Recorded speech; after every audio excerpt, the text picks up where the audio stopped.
ଆଗେଇ ନେଉଥିବେ।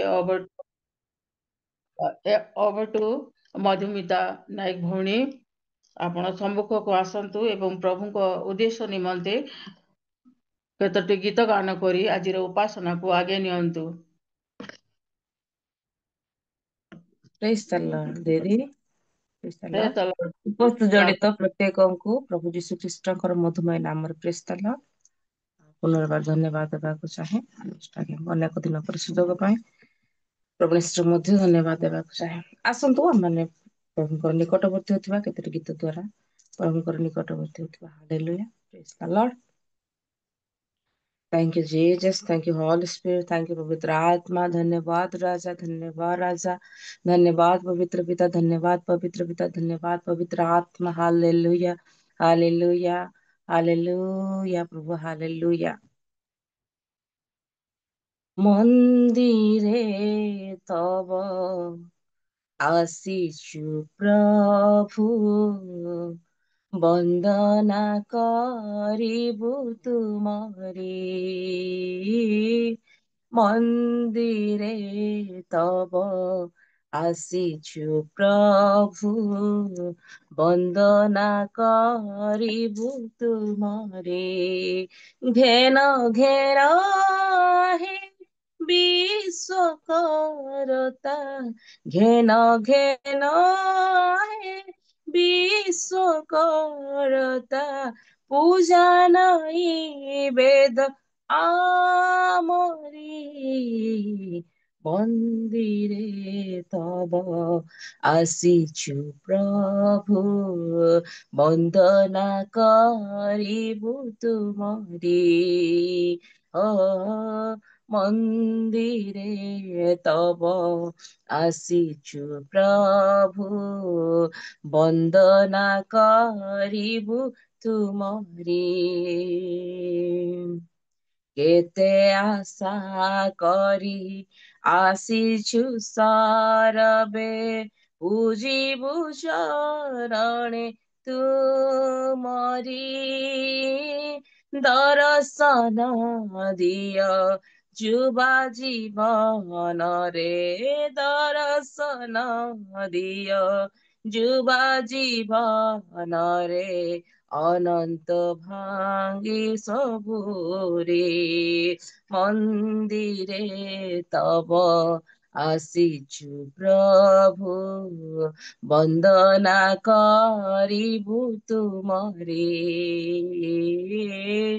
ମନ୍ଦିରେ ତବ ଆସିଛୁ ପ୍ରଭୁ, ବନ୍ଦନା କରିବୁ ତୁମରେ।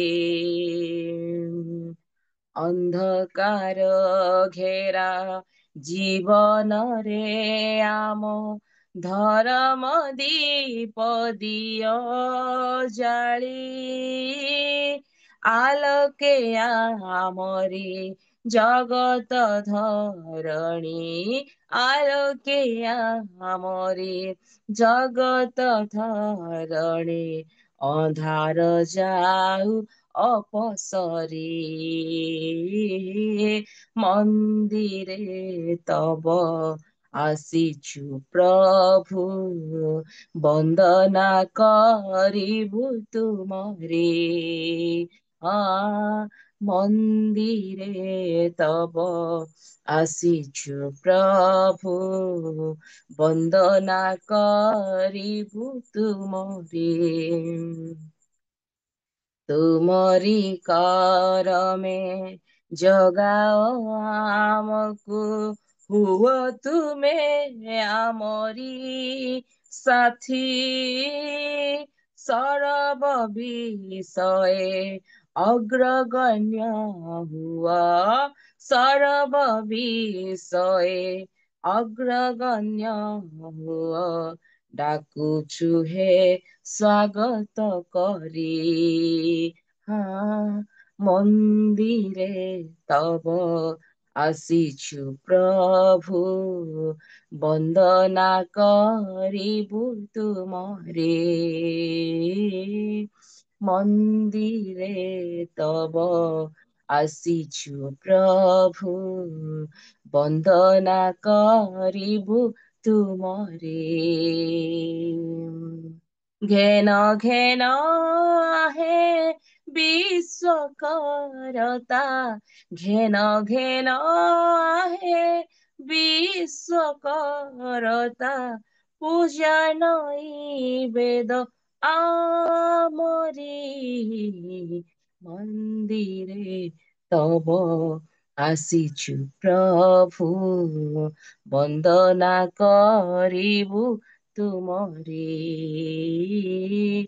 ମନ୍ଦିରେ ତବ ଆସିଛୁ ପ୍ରଭୁ ବନ୍ଦନା କରିବୁ ତୁମରେ। ହାଲେଲୁୟା ପ୍ରଭୁ ଆମେ ତୁମରି ଚରିତ ତୁମରି ବନ୍ଦନା ପ୍ରଶଂସା କରିବା ନିମନ୍ତେ ପ୍ରଭୁ ଉପସ୍ଥିତ ଅଛୁ ବାପା। ତୁମେ ଆମ ପ୍ରତ୍ୟେକଙ୍କୁ ଆଜିର ଏଇ ପ୍ରାତଃକାଳ ସମୟ ଦେଖେଇଲ ପରମେଶ୍ୱର ପ୍ରଭୁ ଜୀବିତ ମଧ୍ୟରେ ଗଣିତ କଲ ରାଜା ଧନ୍ୟବାଦ ଦଉଛୁ ପରମେଶ୍ୱର ପ୍ରଭୁ ପ୍ରଶଂସା କରୁଛୁ ମହିମା କରୁଛୁ ବାପା ତୁମେ ଗୌରବ ପ୍ରଶଂସା ପାଇବା ପାଇଁ ତୁମେ ଯୋଗ୍ୟ ପରମେଶ୍ୱର ସେଥିପାଇଁ ତୁମର ଏଇ ସମୟରେ ବନ୍ଦନା କରୁଛୁ ପରମେଶ୍ୱର ପ୍ରଭୁ ତୁମେ ପ୍ରଶଂସିତ ଗୌରବ ରାଜା ଈଶୁ ହାଲେଲୁୟା ଥ୍ୟାଙ୍କ ୟୁ ପରମେଶ୍ୱର ପ୍ରଭୁ ହାଲେଲୁୟା। ଆସନ୍ତୁ ଆଉ କି ଗୀତ ଗାନ କରି ପ୍ରଭୁଙ୍କର ନିକଟବର୍ତ୍ତୀ ହେଉଥିବା ହାଲେଲୁୟା ଥ୍ୟାଙ୍କ ୟୁ ପରମେଶ୍ୱର ପ୍ରଭୁ। ବନ୍ଦନା କରିବା ଆମେ ବନ୍ଦନା କରିବା ରାଜାଧିରାଜାଙ୍କୁ ଦେବାଧିଦେବଙ୍କୁ ବନ୍ଦନା କରିବା ରାଜାଧିରାଜାଙ୍କୁ ଦେବାଧିଦେବଙ୍କୁ ବନ୍ଦନା କରିବା ବନ୍ଦନା କରିବା ଆମେ ବନ୍ଦନା କରିବା ରାଜାଧିରାଜାଙ୍କୁ ଦେବାଧିଦେବଙ୍କୁ ବନ୍ଦନା କରିବା ରାଜାଧିରାଜାଙ୍କୁ ଦେବାଧିଦେବଙ୍କୁ ବନ୍ଦନା କରିବା। ଆକାଶ ନିର୍ମାଣକାରୀଙ୍କୁ ଧରଣୀ ନିର୍ମାଣକାରୀଙ୍କୁ ଆକାଶ ନିର୍ମାଣକାରୀଙ୍କୁ ଧରଣୀ ନିର୍ମାଣକାରୀଙ୍କୁ ସମୁଦ୍ର ବିଭକ୍ତକାରୀଙ୍କୁ ଆମେ ବନ୍ଦନା କରିବା ଆମେ ବନ୍ଦନା କରିବା ରାଜାଧିରାଜାଙ୍କୁ ଦେବାଧିଦେବଙ୍କୁ ବନ୍ଦନା କରିବା ରାଜାଧିରାଜାଙ୍କୁ ଦେବାଧିଦେବଙ୍କୁ ବନ୍ଦନା କରିବା ସ୍ୱର୍ଗ ଉପବିଷ୍ଟ ପ୍ରଭୁଙ୍କୁ ଧରଣୀ ନିର୍ମାଣକାରୀଙ୍କୁ ସ୍ୱର୍ଗ ଉପବିଷ୍ଟ ପ୍ରଭୁଙ୍କୁ ଧରଣୀ ନିର୍ମାଣକାରୀଙ୍କୁ ମୃତ୍ୟୁବଳ ଭଗ୍ନକାରୀଙ୍କୁ ଆମେ ବନ୍ଦନା କରିବା ଆମେ ବନ୍ଦନା କରିବା ରାଜାଧିରାଜାଙ୍କୁ ଦେବାଧିଦେବଙ୍କୁ ବନ୍ଦନା କରିବା ରାଜାଧିରାଜାଙ୍କୁ ଦେବାଧିଦେବଙ୍କୁ ବନ୍ଦନା କରିବା ପାପୀଙ୍କ ମୁକ୍ତି ଦାତାଙ୍କୁ ଈଶ୍ୱରଙ୍କ ସେହି ବାକ୍ୟକୁ ପାପୀଙ୍କ ମୁକ୍ତି ଦାତାଙ୍କୁ ଈଶ୍ୱରଙ୍କ ସେହି ବାକ୍ୟକୁ ଆସୁଛନ୍ତି ସେହି ଯୀଶୁଙ୍କୁ ଆମେ ବନ୍ଦନା କରିବା ଆମେ ବନ୍ଦନା କରିବା ରାଜାଧିରାଜାଙ୍କୁ ଦେବାଧିଦେବଙ୍କୁ ବନ୍ଦନା କରିବା हाँ ରାଜାଧିରାଜଙ୍କୁ ଦେବାଧିଦେବଙ୍କୁ ବନ୍ଦନା କରିବା। ରାଜାଧିରାଜଙ୍କୁ ଦେବାଧିଦେବଙ୍କୁ ବନ୍ଦନା କରିବା। धन्यवाद पिता परमेश्वर प्रभु, आम्ही तुम्हारी प्रशंसा करुଛୁ, तुम्हारी महिमा କରୁଛୁ। ପବିତ୍ର ପିତା, ଆଜି ଅନେକ ଏହି ସମୟ ସୁଯୋଗ ଦେଖିନଥିବେ। ତୁମେ ଯେ ଦେବ ମାନଙ୍କର ଦେବ, ତୁମେ ଯେ ରାଜା ମାନଙ୍କର ରାଜା, ଆଜି ତୁମେ ଆମକୁ ଦୟା କଲ, କୃପା କଲ, ଅନୁଗ୍ରହ କଲ, ଏ ସୁନ୍ଦର ସମୟ ଦେଲ ପ୍ରଭୁ। ଜୀବିତ ମଧ୍ୟରେ ଗଣିତ କଲ ପ୍ରଭୁ। ହାଲେଲୁୟା। ଜୀବିତ ମଧ୍ୟରେ ତୁମେ ନାମ ସ୍ଥାନ ଦେଲ ପ୍ରଭୁ। ଏତେ ବଡ ବିଷୟ ପରମେଶ୍ୱର ପ୍ରଭୁ। ଆଜି ଅନେକ ଇଚ୍ଛା କରିଥିବେ, ବାଞ୍ଛା କରିଥିବେ, କିନ୍ତୁ ପାଇନଥିବେ ପ୍ରଭୁ, କିନ୍ତୁ ତୁମେ ଆମକୁ ସୁଯୋଗ ଦେଲ ପ୍ରଭୁ। ପବିତ୍ର ପିତା, ଧନ୍ୟବାଦ ବାପା। ହାଲେଲୁୟା। ପବିତ୍ର ପରମେଶ୍ୱର ପ୍ରଭୁ। ହାଲେଲୁୟା, ହାଲେଲୁୟା ପ୍ରଭୁ।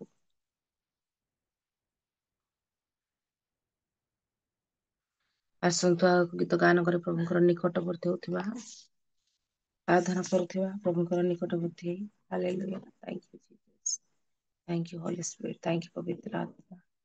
तुम्हारी महिमा परमेश्वर, तुम्हारी महिमा परमेश्वर, तुम्हारी महिमा प्रभु। हालेलुया।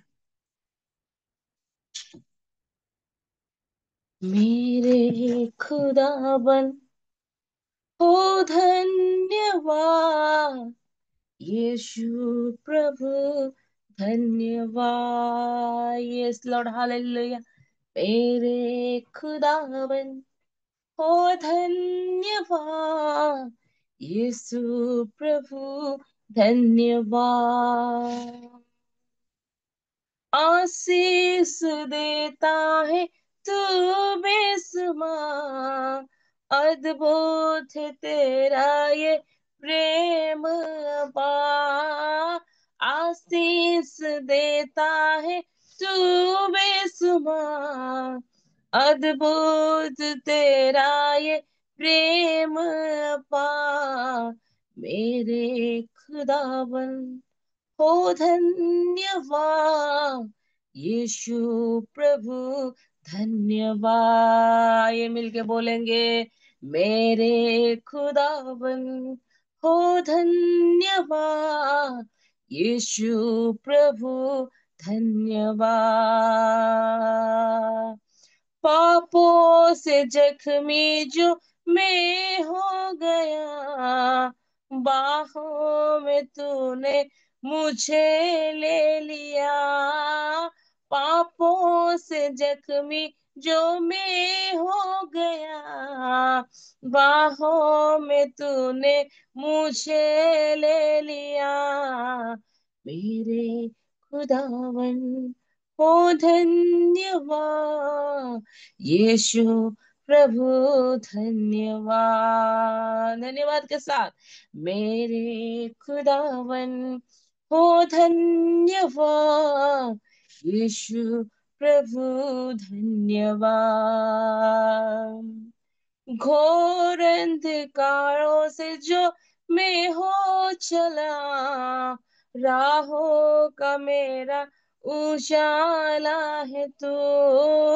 घोर अंधकार से जो होकर चला, राहों का मेरा उजाला है तू।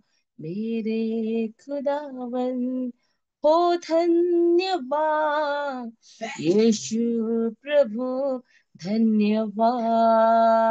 राजा यीशु मेरे खुदावन हो धन्यवाद, यीशु प्रभु धन्यवाद।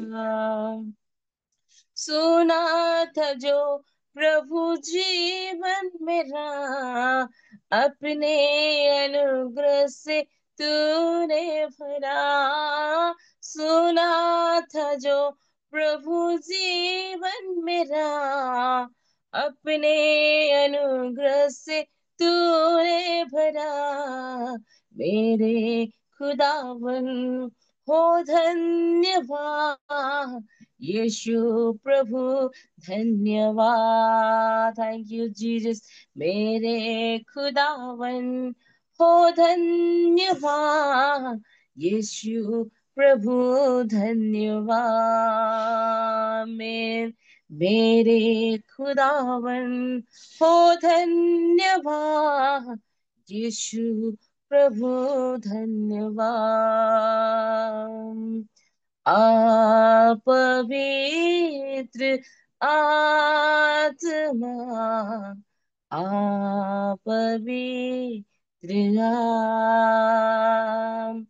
आप पवित्र आत्मा मेरे दिल में आ। मेरे जीवन को तू ही चला। Hallelujah Lord Jesus. मेरे जीवन को तू ही चला।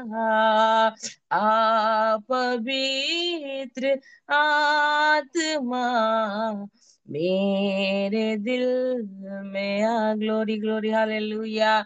आप पवित्र आत्मा मेरे दिल में आ। टूट गया हूँ मैं, जीवन का क्या है भरोसा। टूट गया हूँ मैं, जीवन का क्या है भरोसा। धोखे पे धोखा है सारा जहां, जाऊं तो जाऊं कहाँ। धोखे पे धोखा है सारा जहां, जाऊं तो जाऊं कहाँ।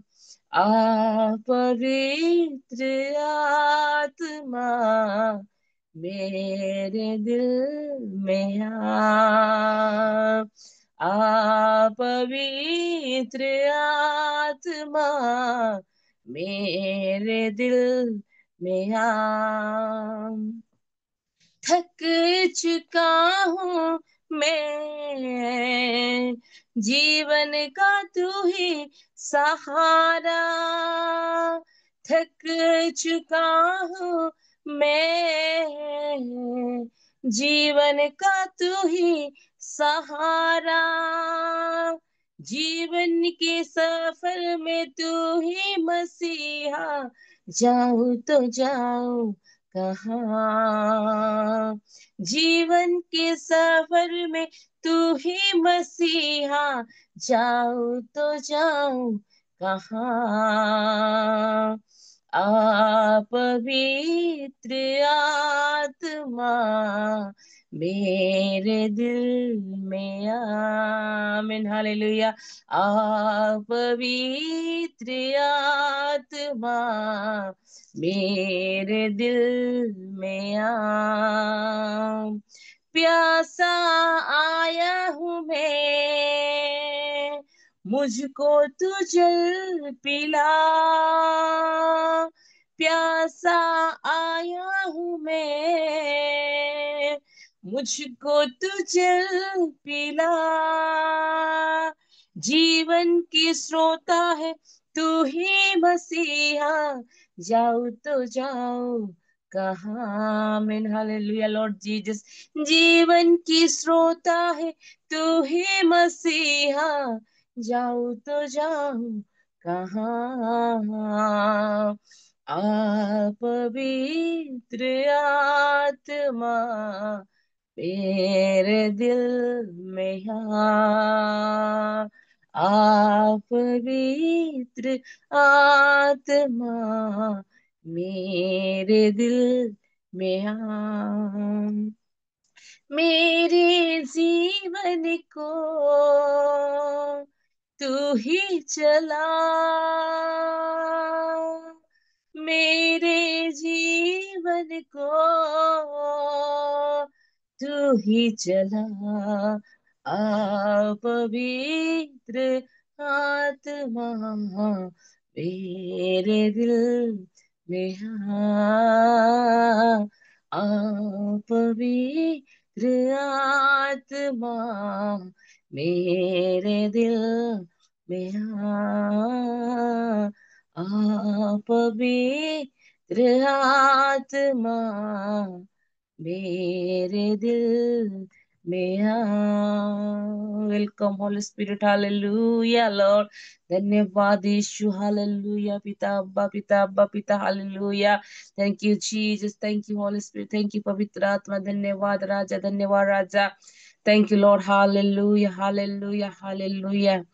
धन्यवाद परमेश्वर प्रभु, तुमको धन्यवाद होची, तुम्हारी प्रशंसा करछु, तुम्हारी महिमा करछु बाबा। এই সময় তোমার আরাধনা করিবা নিমন্তে মতে দিন ধুলিকে তুমি বাছিল পরমেশ্বর প্রভু, তোমার রাজন তুমি ব্যবহার কল। বিশ্বাস করে প্রভু আজর এই প্রাতঃকাଳ ସମୟର ଆରାଧନା ତୁମର ସିଂହାସନ ନିକଟରେ ପହଞ୍ଚିଛି ବୋଲି ବିଶ୍ୱାସ କରେ ପ୍ରଭୁ। ଯଦି କିଛି ପ୍ରଭୁ ଆରାଧନା କରିବାରେ ଭୁଲ ଥାଏ ମତେ କ୍ଷମା କର। ଆଗାମୀ କାର୍ଯ୍ୟକ୍ରମରେ ତୁମର ହସ୍ତ ଦିଅ ପରମେଶ୍ୱର ପ୍ରଭୁ। ତୁମ୍ଭେ ହିଁ କଢେଇ ନିଅ ପ୍ରତ୍ୟେକଙ୍କୁ ଆତ୍ମାରେ ତୁମେ ପରିପୂର୍ଣ୍ଣ କର ପ୍ରଭୁ। ଧନ୍ୟବାଦ ଦେଇ ପ୍ରିୟତମ ପ୍ରଭୁ ଯୀଶୁ ଖ୍ରୀଷ୍ଟଙ୍କର ମଧୁମୟ ନାମରେ ମାଗିଲୁ, ଆମେନ୍, ଆମେନ୍। थैंक यू दीदी। बहुत बहुत धन्यवाद भौणी। प्रभु आपनको आशीर्वाद करंतु। अति अर्थपूर्ण गीत गान करी प्रभुଙ୍କ निकटरे प्रभुଙ୍କୁ प्रशंसा କରିଅଛନ୍ତି। ପ୍ରଭୁ ନିଶ୍ଚିନ୍ତ ଭାବରେ ମହିମାନ୍ୱିତ ଗୌରବାନ୍ୱିତ ହୋଇଅଛନ୍ତି, କାରଣ ପ୍ରଭୁ ଚାହାନ୍ତି ଯେ ମୋର ହସ୍ତ ନିର୍ମିତ ମଣିଷ ମୋର ପ୍ରଶଂସା କରୁ ବୋଲି, କାରଣ ସେ ପ୍ରଶଂସାରେ ବାସ କରିବାର ପରମେଶ୍ୱର ଅଟନ୍ତି। ବହୁତ ବହୁତ ଧନ୍ୟବାଦ ଭଉଣୀ। ପ୍ରଭୁ ଆପଣଙ୍କୁ ପ୍ରଚୁର ପରିମାଣରେ ଆଶୀର୍ବାଦ କରନ୍ତୁ। ବର୍ତ୍ତମାନ ସମୟରେ ମୁଁ ହୋଷ୍ଟ ଆଜ୍ଞାଙ୍କୁ ଅନୁରୋଧ କରିବି ଆଉ ସେ ଯଦି କିଛି ଆନାଉନ୍ସମେଣ୍ଟ ଅଛି ତାହେଲେ ଜଣାଉଥିବେ। ଆଜ୍ଞା ପ୍ରେଜ୍ ଦ ଲର୍ଡ। ଏବଂ Praise the ପୁନର୍ବାର Lord. ମୁଁ ରିଏଲ ମିଷ୍ଟି ଅଫ୍ ଇଣ୍ଡିଆ ଅନୁକୂଳରେ ଅନୁଷ୍ଠିତ ପ୍ରାତଃକାଳ ଉପାସନାରେ ଉପସ୍ଥିତ ପ୍ରତ୍ୟେକଙ୍କୁ ପ୍ରଭୁ ଯୀଶୁ ଖ୍ରୀଷ୍ଟଙ୍କ ନାମରେ ସ୍ୱାଗତ କରିବା ସହିତ ଭକ୍ତିପୂର୍ଣ୍ଣ ନମସ୍କାର ଜଣାଏ। ସମସ୍ତଙ୍କୁ ନମସ୍କାର। ଆଉ ବିଜ୍ଞାପନ ହେଉଛି ଯେ ଆସନ୍ତା ମାସ ଠିକ୍ 6 ତାରିଖ, ଆଜି 6, ଆସନ୍ତା ମାସ 6 ତାରିଖ ଆମମାନେ ସମସ୍ତେ ଯାତ୍ରା କରୁଥିବା, ମୁଁ ତ ଆଉ ଦେଖୁଥିଲି କ୍ୟାଲେଣ୍ଡର ଟାଇମ୍ ଦେଖୁଥିଲି ଯେ ଏତେବେଳେ ଆଉ ସମ୍ବଲପୁର, ବଲାଙ୍ଗୀର, ବରଗଡ଼, ତାପରେ ରାୟଗଡ଼ା ଆଉ ସବୁ ବସିଥିବେ ଟ୍ରେନରେ। ଆଉ ଭୁବନେଶ୍ୱର ଆଉ ସେମାନେ ଟ୍ରେନରେ ଚଢ଼ିବା ପାଇଁ ଅପେକ୍ଷା କରୁଥିବେ ସାଡ଼େ, ଆଉ ତାପରେ ପଲାସା ସବୁ ରେଡ଼ି ହେଉଥିବେ ଟ୍ରେନରେ ଚଢ଼ିବା ପାଇଁ ପ୍ରସ୍ତୁତ ହେଉଥିବେ। ତେଣୁ ଆମେ ବିଶେଷ ପ୍ରାର୍ଥନା କରିବା ଆସନ୍ତା ମାସର ଆଉ ଯାହାକି ରିଏଲ ମିଷ୍ଟି ଅଫ୍ ଇଣ୍ଡିଆର 4ର୍ଥତମ ଗେଟ୍ ଟୁଗେଦର କାର୍ଯ୍ୟକ୍ରମର ସଫଳତା ନିମନ୍ତେ ଆମେ ପ୍ରାର୍ଥନା କରିବା। ଭାରତର ବିଭିନ୍ନ ସ୍ଥାନରୁ ପ୍ରଭୁଙ୍କର ଦାସ ଦାସୀମାନେ ଆଉ ଯାତ୍ରା କରିବେ। ସମସ୍ତଙ୍କ ଯାତ୍ରାର ସଫଳତା ନିମନ୍ତେ, କୁଶଳ ନିମନ୍ତେ, ତାହା ସହିତ ଆଉ ସମସ୍ତଙ୍କର ସ୍ୱାସ୍ଥ୍ୟ ସୁସ୍ଥତା ନିମନ୍ତେ ପ୍ରାର୍ଥନା କରିବା। ଆଉ ଯେପରିକି ଠିକ୍ ସମୟରେ ସମସ୍ତେ ଗୋଟେ ଜାଗାରେ ପହଞ୍ଚି ପାରିବୁ। ଆଉ ଯେଉଁ ପ୍ରକାର ପ୍ରୋଗ୍ରାମ ରହିଛି ସମସ୍ତ ପ୍ରୋଗ୍ରାମ ଯେପରି ସୁନ୍ଦର ଭାବରେ ହେଇପାରିବ ସେଥି ନିମନ୍ତେ ଆମେ ପ୍ରାର୍ଥନା କରିବା। ଆଉ ଯେତେବେଳେ ସମସ୍ତେ ଯିବା ପାଇଁ ଇଚ୍ଛା କରୁଅଛୁ, କୌଣସି ବାଧା ନ ଆସୁ, କୌଣସି ବିଘ୍ନ ନ ଆସୁ, କୌଣସି ରୁକାବଟ ନ ଆସୁ, କୌଣସି କାମ ନ ଆସୁ, ବ୍ୟକ୍ତିଗତ କାମ ହଉ ବା ପାରିବାରିକ କାମ ହଉ ବା ଆଉ କୌଣସି କାମ ନ ଆସୁ, ଯେପରିକି ସମସ୍ତେ ଯାଇପାରିବୁ ସେଥି ନିମନ୍ତେ ପ୍ରାର୍ଥନା କରିବା। ତା ସହିତ ଅନେକଙ୍କର ୱେଟିଂ ଅଛି, ରିଜର୍ଭେସନ୍ ଯେପରି କନଫର୍ମ ହେଇପାରିବ ସେଥି ନିମନ୍ତେ ପ୍ରାର୍ଥନା କରିବା। ତା ସହିତ ଆଉ ଆମମାନଙ୍କର ରେଜିଷ୍ଟ୍ରେସନ ଫିଜ୍ ରଖାଯାଇଛି, ଯାହାକି 2 ଦିନ ପାଇଁ ଏକୋମେଣ୍ଡେସନ୍ ଆଉ ଫୁଡିଂ, ରହିବା ପାଇଁ ଖାଇବା ପାଇଁ 2400 ଟଙ୍କା। ଆଉ ଯେଉଁମାନେ 1000 ଟଙ୍କା ଲେଖାଏଁ ଦେଇଛନ୍ତି ଆପଣମାନଙ୍କୁ ଅନୁରୋଧ କରୁଛି ଆପଣମାନେ ଆଉ 1400 ଟଙ୍କା ଆଉ ପୈଠ କରନ୍ତୁ, ଜମା କରନ୍ତୁ। ଆମମାନଙ୍କର 4ର୍ଥତମ ଗେଟ୍ ଟୁଗେଦର କାର୍ଯ୍ୟକ୍ରମର ସଭାପତି ରେଭରେଣ୍ଡ ପ୍ରମୋଦ ପରିଛା ଆଜ୍ଞାଙ୍କର ଫୋନ୍ ପେ ନମ୍ବର ଆପଣମାନଙ୍କୁ ଆମେ ଦେଇଅଛୁ। ଆଜି ମଧ୍ୟ ମୁଁ ଗ୍ରୁପରେ ଛାଡ଼ିବି। ଆପଣମାନେ ଆଉ ସେଇ ଯେଉଁ ରେଜିଷ୍ଟ୍ରେସନ ଫିଜ୍ ଆପଣମାନେ ଜମା କରିପାରିବେ। ଆଉ ଦ୍ୱିତୀୟ ବିଜ୍ଞାପନ ହେଉଛି ଯେ ଯେଉଁମାନେ ଯାଉନାହାନ୍ତି, ଯାଇପାରୁନାହାନ୍ତି, ବ୍ୟକ୍ତିଗତ କାମ ହେତୁ, ପାରିବାରିକ କାମ ହେତୁ, ମାଣ୍ଡଳିକ କାମ ହେତୁ କିମ୍ବା କୌଣସି ଅସୁସ୍ଥତା ହେତୁ ବା କୌଣସି ବ୍ୟସ୍ତତା ହେତୁ ଆପଣମାନେ ଯାଇପାରୁନାହାନ୍ତି, ଆପଣମାନଙ୍କୁ ଆମମାନଙ୍କର 4ର୍ଥତମ ଗେଟ୍ ଟୁଗେଦର କାର୍ଯ୍ୟକ୍ରମର କମିଟି ତରଫରୁ ଆପଣମାନଙ୍କୁ ଆମେ ଅନୁରୋଧ କରୁଅଛୁ ଆପଣମାନେ ପ୍ରାର୍ଥନାରେ ସ୍ମରଣ କରନ୍ତୁ, ପ୍ରାର୍ଥନାରେ ସ୍ମରଣ କରନ୍ତୁ, ଯେମିତିକି ପ୍ରୋଗ୍ରାମ ସଫଳ ହେଇପାରିବ। ପ୍ରାର୍ଥନା କରିବା ସହିତ ଆପଣମାନେ ଆଗକୁ ଆସନ୍ତୁ, ହସ୍ତ ବଢ଼ାନ୍ତୁ, କିଛି ଦାନ ଆପଣମାନେ ଦିଅନ୍ତୁ। ଆଉ ଆପଣମାନେ ଯେତେ ଜୁମ୍ ଦେଖିପାରୁଥିବେ ସବୁ ଜୁମ୍ରେ ଆଉ ସାପ୍ତାହିକ ଦାନ କଲେକ୍ସନ କରାଯାଏ, ଅଫରିଂ କଲେକ୍ସନ କରାଯାଏ। ଗୋଟିଏ ରିଏଲ ମିନିଷ୍ଟ୍ରି ଅଫ ଇଣ୍ଡିଆ ଜୁମ୍କୁ ଛାଡ଼ି ରିଏଲ ମିନିଷ୍ଟ୍ରି ଅଫ ଇଣ୍ଡିଆରେ 5 ବର୍ଷ ହେଉଛି କେବେ କୌଣସି ଦାନ ଆଦାୟ କରାଯାଇ ନାହିଁ କି ଦାନ ମଙ୍ଗା ଯାଇ ନାହିଁ। ଗୋଟିଏ ଜୁମ୍ ଯୋଉ ଜୁମ୍ କି କୌଣସି ଅଫରିଂ ନେଉନାହିଁ। କିନ୍ତୁ ଆମେ ଏଥର ପାଇଁ ଆପଣମାନଙ୍କୁ ଅନୁରୋଧ କରୁଛୁ, ଆପଣମାନଙ୍କୁ ରିକ୍ୱେଷ୍ଟ କରୁଛୁ ଯେ ଅନେକ ପ୍ରଭୁଙ୍କର ଦାସ ଦାସୀ ମାନେ ଯାଉଛନ୍ତି, ସେଥି ନିମନ୍ତେ ଅନେକ ଅର୍ଥ ଖର୍ଚ୍ଚ ହେବାକୁ ଯାଉଅଛି। ଆଉ ରେଜିଷ୍ଟ୍ରେସନ ଦେବା ବାବଦରେ ମଧ୍ୟ ଆହୁରି ଆମେ ବଜେଟ କରିଥିଲୁ ଏକ୍ସଟ୍ରା 50,000 ଟଙ୍କା ଖର୍ଚ୍ଚ ହେବାକୁ ଯାଉଛି। ତେଣୁ ଯେଉଁମାନେ ଯାଇପାରୁନାହାନ୍ତି ଆପଣମାନଙ୍କୁ ଆମମାନେ କମିଟି ତରଫରୁ ଆପଣମାନଙ୍କୁ ଆମେ ଅନୁରୋଧ କରୁଛୁ, ହାତ ଯୋଡ଼ିକି ନିବେଦନ କରୁଛୁ, ଅନୁରୋଧ କରୁଛୁ, ଆପଣମାନେ ଖୋଲା ହୃଦୟରେ ଆଉ ଖୋଲା ହସ୍ତରେ ଆପଣମାନେ ଦାନ କରନ୍ତୁ ପ୍ରାର୍ଥନାର ସହିତ, ଯେପରି ପ୍ରୋଗ୍ରାମ ସଫଳ ହେଇପାରିବ। ଏ ସମସ୍ତ ବିଷୟ ନେଇ ଆପଣମାନେ ପ୍ରାର୍ଥନା କରିବେ ବୋଲି ମୁଁ ଅନୁରୋଧ କରୁଛି। ଧନ୍ୟବାଦ। बहुत बहुत धन्यवाद आज्ञा अनाउंसमेंट जणैथिबारु। ଆଉ ବର୍ତ୍ତମାନ ସମୟରେ ମୁଁ ଡେଭିଡ ଲିମା ଆଜ୍ଞାଙ୍କୁ ଅନୁରୋଧ କରୁଅଛି। Sir praise the Lord. David Lima ଆଜ୍ଞା praise the lord. Praise the Lord, sister. Praise the Lord. Sir praise the Lord. ଆପଣ ଯୋଉ ବିଜ୍ଞାପନ ଶୁଣିଲେ ସେ ବିଷୟକୁ ନେଇ ଆପଣ ପ୍ରାର୍ଥନା କରନ୍ତୁ। ଆଉ ୱାର୍ସିପ କରିଥିବା ଭଉଣୀ ପାଇଁ ଆଜିର ବାକ୍ୟଦାତା ପାଇଁ ଆପଣ ସଂକ୍ଷିପ୍ତ ଭାବରେ ପ୍ରାର୍ଥନା କରନ୍ତୁ ସାର୍। ଆହେ ଆମଙ୍କର ସ୍ୱର୍ଗସ୍ଥ ପିତା ସୈନ୍ୟାଧିପତି ସଦା ପ୍ରଭୁ, এই সুন্দর সময় নিমন্তে আমি তোমাকে ধন্যবাদ দেউଛୁ, তোমার স্তুতি କରୁଛୁ, প্রশংসা କରୁଛୁ, গৌরব କରୁଛୁ। প্রভু দিনର ପ୍ରାରମ୍ଭରେ ଆମମାନଙ୍କୁ ରିଏଲ ମିନିଷ୍ଟ୍ରି ଦ୍ୱାରା ସମସ୍ତଙ୍କୁ ଏକତ୍ର କରିଅଛ। ପ୍ରଭୁ ଗୀତ ମାଧ୍ୟମରେ ସ୍ତୁତି ପ୍ରଶଂସା କଲେ ଭଉଣୀ, ତାଙ୍କୁ ତାଙ୍କ ପରିବାରକୁ ସେବା କାର୍ଯ୍ୟକୁ ତୁମେ ବହୁ ଗୁଣରେ ଆଶୀର୍ବାଦ କର। ତାଙ୍କୁ ଦେଇଥିବା ଚାକିରି ଖଣ୍ଡରେ ମଧ୍ୟ ତୁମେ ଅନୁଗ୍ରହ କର, ଦୟା କର ବୋଲି ପ୍ରାର୍ଥନା କରୁଛୁ। ପୁଣି ପ୍ରଭୁ ଯେଉଁ ସବୁ ରିଏଲ ମିନିଷ୍ଟ୍ରିର ହୋଷ୍ଟ ମହାଶୟ କହୁଥିଲେ, ପ୍ରଭୁ ତୁମେ ଜାଣିଅଛ ପ୍ରଭୁ ଅର୍ଥର ଆବଶ୍ୟକତା ଅଛି। ପ୍ରଭୁ ତୁମେ ତୁମରି ଲୋକମାନଙ୍କ ହୃଦୟରେ କଥା କୁହ। ଆଉ ପ୍ରଭୁ ସେବା କାର୍ଯ୍ୟ ନିମନ୍ତେ ହସ୍ତ ବିସ୍ତାର କରିବା ପାଇଁ ସାହାଯ୍ୟ କର। ପ୍ରଭୁ ଆଜି ପର୍ଯ୍ୟନ୍ତ ଯେଉଁମାନଙ୍କର କନଫର୍ମ ହେଇନାହିଁ ଟିକେଟ, ତୁମେ ଦୟା ଅନୁଗ୍ରହ କର ତାକି ସେମାନଙ୍କର ଟିକେଟ କନଫର୍ମ ହେବାକୁ ପାରିବ। ପୁଣି ପ୍ରଭୁ ଯେତେ ଲୋକ ଯିବା ପାଇଁ ପ୍ରସ୍ତୁତ ଅଛନ୍ତି, ସେଇ ସମସ୍ତଙ୍କୁ ତୁମେ ଅନୁଗ୍ରହ କର, ଦୟା କର, ଯେପରି ସବୁ କ୍ଷେତ୍ରରେ ପ୍ରଭୁ ଅର୍ଥରେ ଶରୀରରେ କୌଣସି କଷ୍ଟ ନଥାଇ ପ୍ରଭୁ ପରିବାରରେ ସବୁ ଆବଶ୍ୟକତା ଯୋଗାଇ ପ୍ରଭୁ ସବୁ କିଛି ସମ୍ପନ୍ନ କରି ପ୍ରଭୁ କୁଶଳରେ ବାହାରିବାକୁ ପାରିବେ। ତୁମେ ସେହିପରି ଅନୁଗ୍ରହ କର, ଦୟା କର। ଅତୀତ ଏକ୍ଜାକ୍ଟଲି ଆଉ ଗୋଟିଏ ମାସ ରହିଲା। ପ୍ରଭୁ ଏଇ ମାସଟିକ ଭିତରେ ପ୍ରଭୁ ତୁମେ ସମସ୍ତଙ୍କୁ ସାହାଯ୍ୟ କରି ସୁବିଧା ଦିଅ, ତାକି ସମସ୍ତେ ଆମମାନେ ଯାଇ ପ୍ରଭୁ ତୁମର ସ୍ତୁତି ପ୍ରଶଂସା ଗୌରବ କରୁ କରୁ ନିଜ ନିଜ ଗୃହକୁ ବାହୁଡ଼ି ଆସିପାରିବୁ। ସାହାଯ୍ୟ କର। ସମସ୍ତଙ୍କର ଶରୀରକୁ ସୁସ୍ଥ ସବଳ ଦିଅ।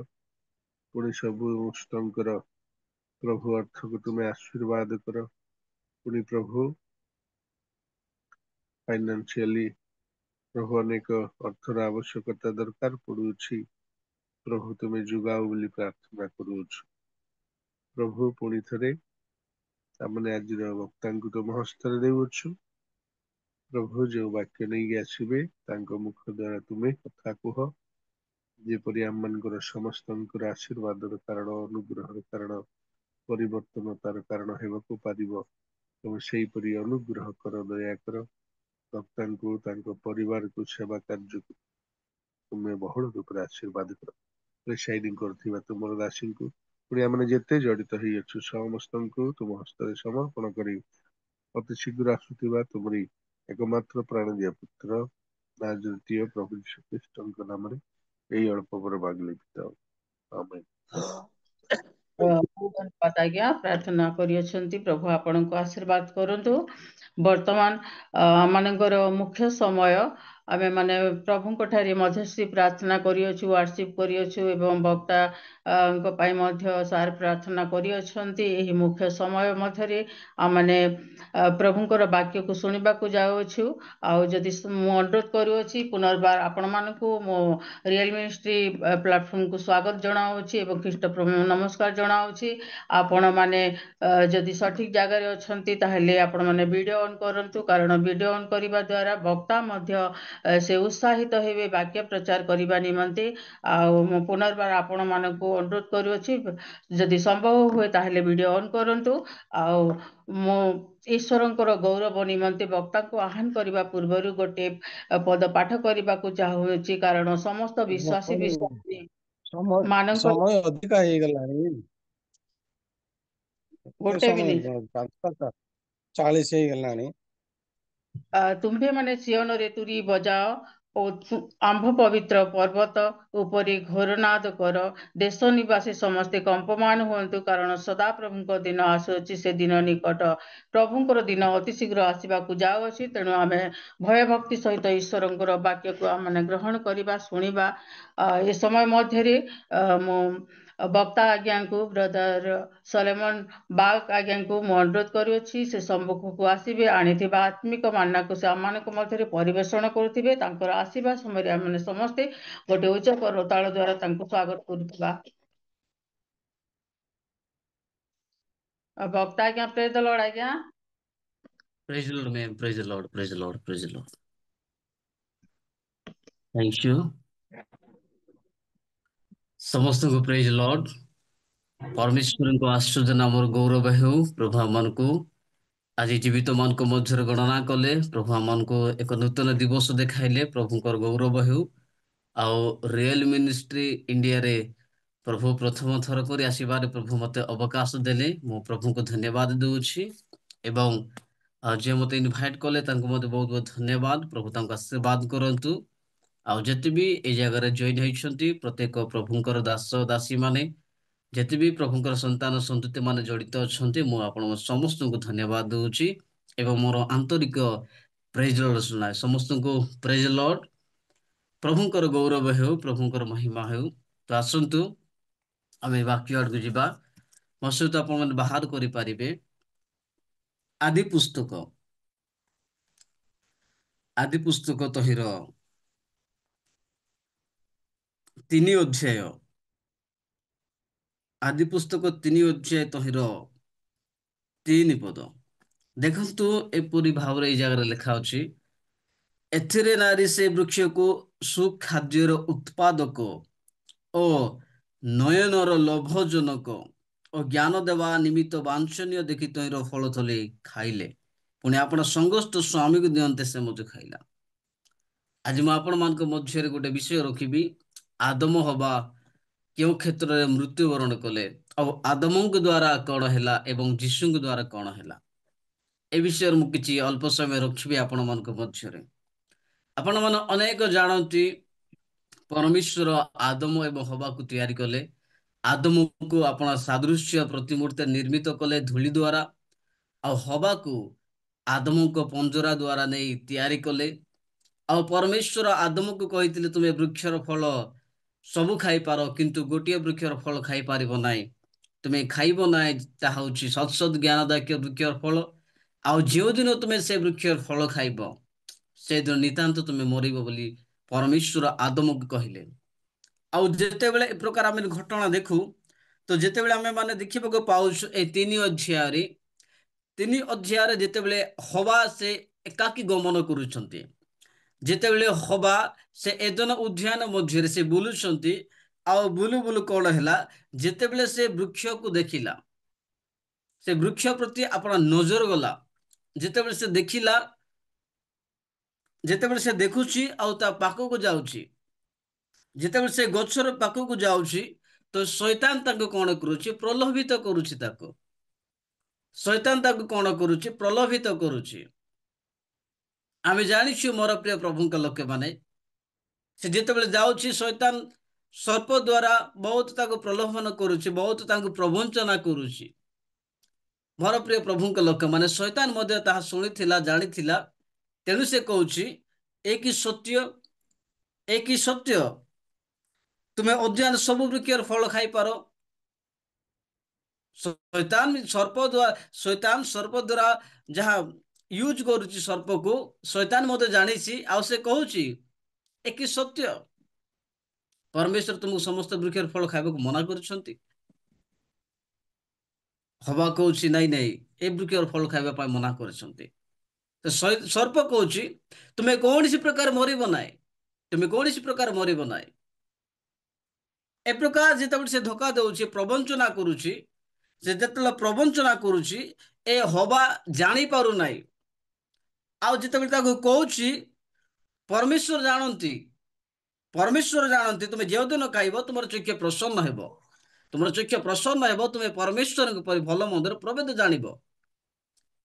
ତୁମେ ଭଲ ମନ୍ଦର ପ୍ରଭେଦ ଜାଣିବ ତୁମେ ଯଦି ଖାଇବ। କିନ୍ତୁ ସେ କେଉଁ ବିଷୟରେ ମରିବ ତା କହୁନାହିଁ। ତୁମେ ମରିବ ନାହିଁ ବୋଲି କହୁଛି, ତୁମେ ମରିବ ନାହିଁ ବୋଲି କହୁଛି। ଯଦି ବି ସେମାନେ ଜାଗତିକ ହିସାବରେ ସେଇ ସ୍ଥାନରେ ମରିଗଲେ ନାହିଁ, କିନ୍ତୁ ସେମାନେ ଆତ୍ମିକ ସ୍ଥାନରେ ସେମାନେ ମରିଗଲେ ସେଇ ଜାଗାରେ। ମୋର ପ୍ରିୟ ପ୍ରଭୁଙ୍କ ଲୋକମାନେ, ଶୈତାନ ତାକୁ ପ୍ରବଞ୍ଚନା କରୁଛି, ଆଜି ଧୋକା ଦଉଛି, କହୁଛି ହବାକୁ ତୁମେ ପରମେଶ୍ୱରଙ୍କ ପରି ଭଲ ମନ୍ଦର ପ୍ରଭେଦ ତୁମେ ଜାଣିପାରିବ। ଅଲରେଡି ଯେହେତୁ ପରମେଶ୍ୱର ହବାକୁ ପରମେଶ୍ୱରଙ୍କ ପ୍ରତିମୂର୍ତ୍ତିରେ ଗଢ଼ିଥିଲେ। ହିନ୍ଦୀରେ ଲେଖା ଅଛି ତୁମ ପରମେଶ୍ୱର के तुल्य बन जाओगे ବୋଲି ଲେଖା ଅଛି ହିନ୍ଦୀରେ। ତୁମେ ପରମେଶ୍ୱରଙ୍କ ପରି ତୁମେ ହେଇଯିବ। ଅଲରେଡି ପରମେଶ୍ୱରଙ୍କ ସାଦୃଶ୍ୟରେ ଆଦମ ଏବଂ ହବା ତିଆରି ହୋଇସାରିଛନ୍ତି। କିନ୍ତୁ ଏ ସର୍ପ କହୁଛି ତୁମେ ପରମେଶ୍ୱରଙ୍କ ପରି ତୁମେ ହେବ। ହବା ଜାଣିପାରୁନାହିଁ ଯେ ଅଲରେଡି ମୁଁ ପରମେଶ୍ୱରଙ୍କ ସଦୃଶ୍ୟରେ ଅଛି। ଯେହେତୁ ପରମେଶ୍ୱର ଆଦମକୁ ତାଙ୍କ ପ୍ରତିମୂର୍ତ୍ତି ଓ ସାଦୃଶ୍ୟରେ ନିର୍ମାଣ କରିଥିଲେ, ତାଙ୍କ ସାଦୃଶ୍ୟରେ ଗଢ଼ିଥିଲେ। ଜାଣିପାରୁନାହିଁ ଯେହେତୁ ଆଦମଙ୍କ ଅନୁରୂପ ଗଲେ ସେମ୍ ସଦୃଶ୍ୟ ଅନୁରୂପରେ ହବା ତିଆରି ହେଇଛି, ହବା ପରମେଶ୍ୱରଙ୍କ ସଦୃଶ୍ୟରେ ଗଠିତ ହୋଇଛନ୍ତି। ଜାଣିପାରୁନାହିଁ। ତ ଏ ପ୍ରକାର ତାକୁ ପ୍ରଲୋଭିତ କରୁଛି, ପ୍ରବଞ୍ଚନା କରୁଛି।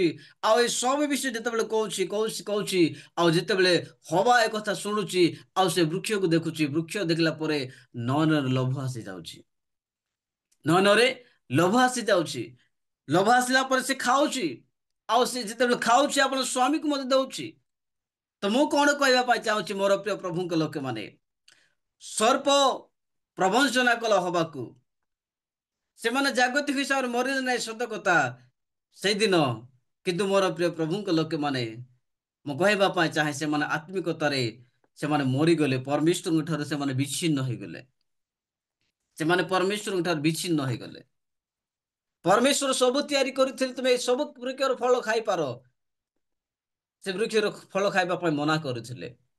କିନ୍ତୁ ସେମାନେ ଖାଇଲେ, ଅନାଜ୍ଞାବହ ହେଲେ, ସେମାନେ ଅନାଜ୍ଞାବହ ହେଲେ। ଆଉ ଯେତେବେଳେ ସେମାନେ ବୃକ୍ଷର ଫଳ ଖାଉଛନ୍ତି, ବୃକ୍ଷର ଫଳ ଖାଇଲା ପରେ ସେମାନେ କଣ କରୁଛନ୍ତି, ନିଜର ଉଲଙ୍ଗତାକୁ ଦେଖୁଛନ୍ତି। ସେମାନେ ନିଜର ଉଲଙ୍ଗତାକୁ ଦେଖୁଛନ୍ତି। ସେମାନେ ପୂର୍ବରେ ମଧ୍ୟ ଉଲଙ୍ଗତା ଥିଲେ, ସେମାନେ ପୂର୍ବରେ ମଧ୍ୟ ଉଲଙ୍ଗତା ଥିଲେ। କିନ୍ତୁ ଏଇ ଯେତେବେଳେ ବୃକ୍ଷର ଫଳ ଖାଉଛନ୍ତି, ଏଇ ଫଳ ଖାଇଲା ପରେ ନିଜର ଉଲଙ୍ଗତାକୁ ଦେଖୁଛନ୍ତି। ସେମାନେ ଆଉ କଣ କରୁଛନ୍ତି, ସେମାନେ ଗୋଟେ ଡିମିରି ବୃକ୍ଷ ତଳେ ଯାଇ ଲୁଚୁଛନ୍ତି, ଘାଗରା ମନାଉଛନ୍ତି। ଆଉ ସେମାନେ ପରମେଶ୍ୱର ଯେତେବେଳେ ଆସିଲେ, ସେମାନେ ଆଦମ ବୋଲି କହୁଛନ୍ତି। ଆଦମ କଣ କହୁଛି, ରବ ଶୁଣୁଛି, ଆଉ ଲୁଚିକିନା ସେ କହୁଛି ମୁଁ ନିଜର ଉଲଙ୍ଗତା ସକାଶେ ତୁମ ରବ ଶୁଣି ଲୁଚି ଅଛି। ମୋର ପ୍ରିୟ ପ୍ରଭୁଙ୍କ ଲୋକମାନେ, ଯେ ଅନେକ ଲୋକ ଏ ପ୍ରକାର ଅଟନ୍ତି। ଆଜି ଅନେକ ଲୋକ ଏ ପ୍ରକାର ଭାବରେ ସେମାନେ ହେଉଛନ୍ତି କି ଆଜି ଅନେକ ଲୋକଙ୍କୁ ଶୈତାନ ପ୍ରବଞ୍ଚନା କରୁଛି, ଧୋକା ଦଉଛି। ଆଜି ସେମାନଙ୍କ ଖାଦ୍ୟ ଦ୍ୱାରା ନୟନର ଲୋଭ ହବା, ତାଙ୍କ ନୟନର ଲୋଭ ଆସିଲା, ତାଙ୍କ ନୟନରେ ଲୋଭ ଆସିଲା। ଲୋଭ ଆସିବା ଦ୍ୱାରା ସେ ଫଳ ଖାଇଲା। ସେ ଖାଇବା ଦ୍ୱାରା ନିଜର ଉନ୍ନତି ଜାଣିପାରିଲେ ସେମାନେ। ମୋର ପ୍ରିୟ ପ୍ରଭୁଙ୍କ ଲୋକମାନେ, ଆଉ ସେମାନେ ଲୁଚୁଛନ୍ତି। ଆଉ ଯେତେବେଳେ ପରମେଶ୍ୱର ଆସିଲେ, ସେମାନଙ୍କୁ କହିଲେ ଆଦମ ତୁମେ କେଉଁଠାରେ? ଏମାନେ ଲୁଚିଛନ୍ତି ପରମେଶ୍ୱରଙ୍କ ରବ ଶୁଣି। ଯେଉଁ ଆଦମ ହବା ପୂର୍ବରେ ପରମେଶ୍ୱର ତାଙ୍କ ସହିତ ଗମନାଗମନ କରୁଥିଲେ, ଯେଉଁ ଆଦମ ପରମେଶ୍ୱର ଆସିଲେ ପରମେଶ୍ୱର ସହିତ କଥାବାର୍ତ୍ତା କରୁଥିଲେ, ସେଇ ଆଦମ ଆଜି କଣ ହେଲା, ବୃକ୍ଷର ଫଳ ଖାଇବା ଦ୍ୱାରା ଆଜି ପରମେଶ୍ୱରଙ୍କ ରବ ଶୁଣି ଲୁଚିବାକୁ ଯାଉଛି। ସେଇ ଆଦମ ଆଜି ଲୁଚୁଛି ପରମେଶ୍ୱରଙ୍କ ରବ ଶୁଣି। ମୋର ପ୍ରିୟ ପ୍ରଭୁଙ୍କ ଲୋକମାନେ, ମୁଁ କହିବା ପାଇଁ ଚାହେଁ ମୁଁ କହିବା ପାଇଁ ଚାହୁଁଛି ମୋର ପ୍ରିୟ ପ୍ରଭୁଙ୍କ ଲୋକମାନେ, ଅନେକ ଲୋକ ଆଜି ଅନେକ ଲୋକ ଆମେ ମାନେ ଖାଦ୍ୟ ଦ୍ଵାରା ନିଜର ପାପ ଦ୍ଵାରା ଆମେ ପରମେଶ୍ୱର ଠାରୁ ଆମେ ଲୁଚିବାକୁ ଯାଇଥାଉ। ପରମେଶ୍ୱରଙ୍କ ନିକଟରେ ତା ସ୍ୱୀକାର କରିନଥାଉ। ଯେତେବେଳେ ପରମେଶ୍ୱର ଆଦମକୁ କହିଲେ ତୁମେ କଣ ଖାଇଲ, ସେମାନେ ସ୍ୱୀକାର କରୁନାହାନ୍ତି। ସେମାନେ ସ୍ୱୀକାର କରୁନାହାନ୍ତି। ସେମାନେ ଅନ୍ୟକୁ ଦାୟୀ କରୁଛନ୍ତି। ଆଦମ ହବାକୁ ଦାୟୀ କରୁଛି, ହବା ସର୍ବକୁ ଦାୟୀ କରୁଛି। ଏମାନେ ଅନ୍ୟକୁ ସେମାନେ ଦୋଷ ଦଉଛନ୍ତି। ସେ ମତେ ଭୁଲେଇଲା, ସେ ମତେ ଭୁଲେଇଲା, ସେ ମତେ ଭୁଲେଇଲା। ମୋର ପ୍ରିୟ ପ୍ରଭୁଙ୍କ ଲୋକମାନେ, ଆଦମ ହବା କେଉଁ କ୍ଷେତ୍ରରେ ମୃତ୍ୟୁବରଣ କଲେ? ସେମାନେ କେଉଁ କ୍ଷେତ୍ରରେ ସେମାନେ ମୃତ୍ୟୁବରଣ କଲେ? ସେମାନେ ମୋର ପ୍ରିୟ ପ୍ରଭୁଙ୍କ ଲୋକମାନେ ଦେଖନ୍ତୁ, ଯେତେବେଳେ ସେମାନେ ବୃକ୍ଷର ଫଳ ଖାଇନଥିଲେ, ସେମାନେ ପରମେଶ୍ୱରଙ୍କ ସହିତ ପ୍ରତିଦିନ ସହଭାଗିତା କରୁଥିଲେ। ପରମେଶ୍ୱରଙ୍କ ସହିତ ସେମାନେ ଗମନାଗମନ କରୁଥିଲେ। ପରମେଶ୍ୱରଙ୍କ ସହିତ ସେମାନେ କଥାବାର୍ତ୍ତା କରୁଥିଲେ।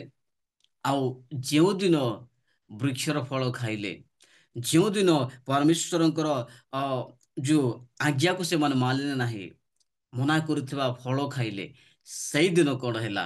ସେମାନେ ଲୁଚିବାକୁ ଲାଗିଲେ। ଆଉ ପରମେଶ୍ୱର ମୋର ପ୍ରିୟ ପ୍ରଭୁଙ୍କୁ ସେମାନେ ପଚାରିଲା ବେଳକୁ ଏମାନେ କଣ ହେଇଯାଇଛନ୍ତି? ପୂର୍ବରେ ଏମାନେ ସାଙ୍ଗରେ ଥିଲେ, କିନ୍ତୁ ଏମାନେ ଆଜି ଦୂରରେ ଅଛନ୍ତି।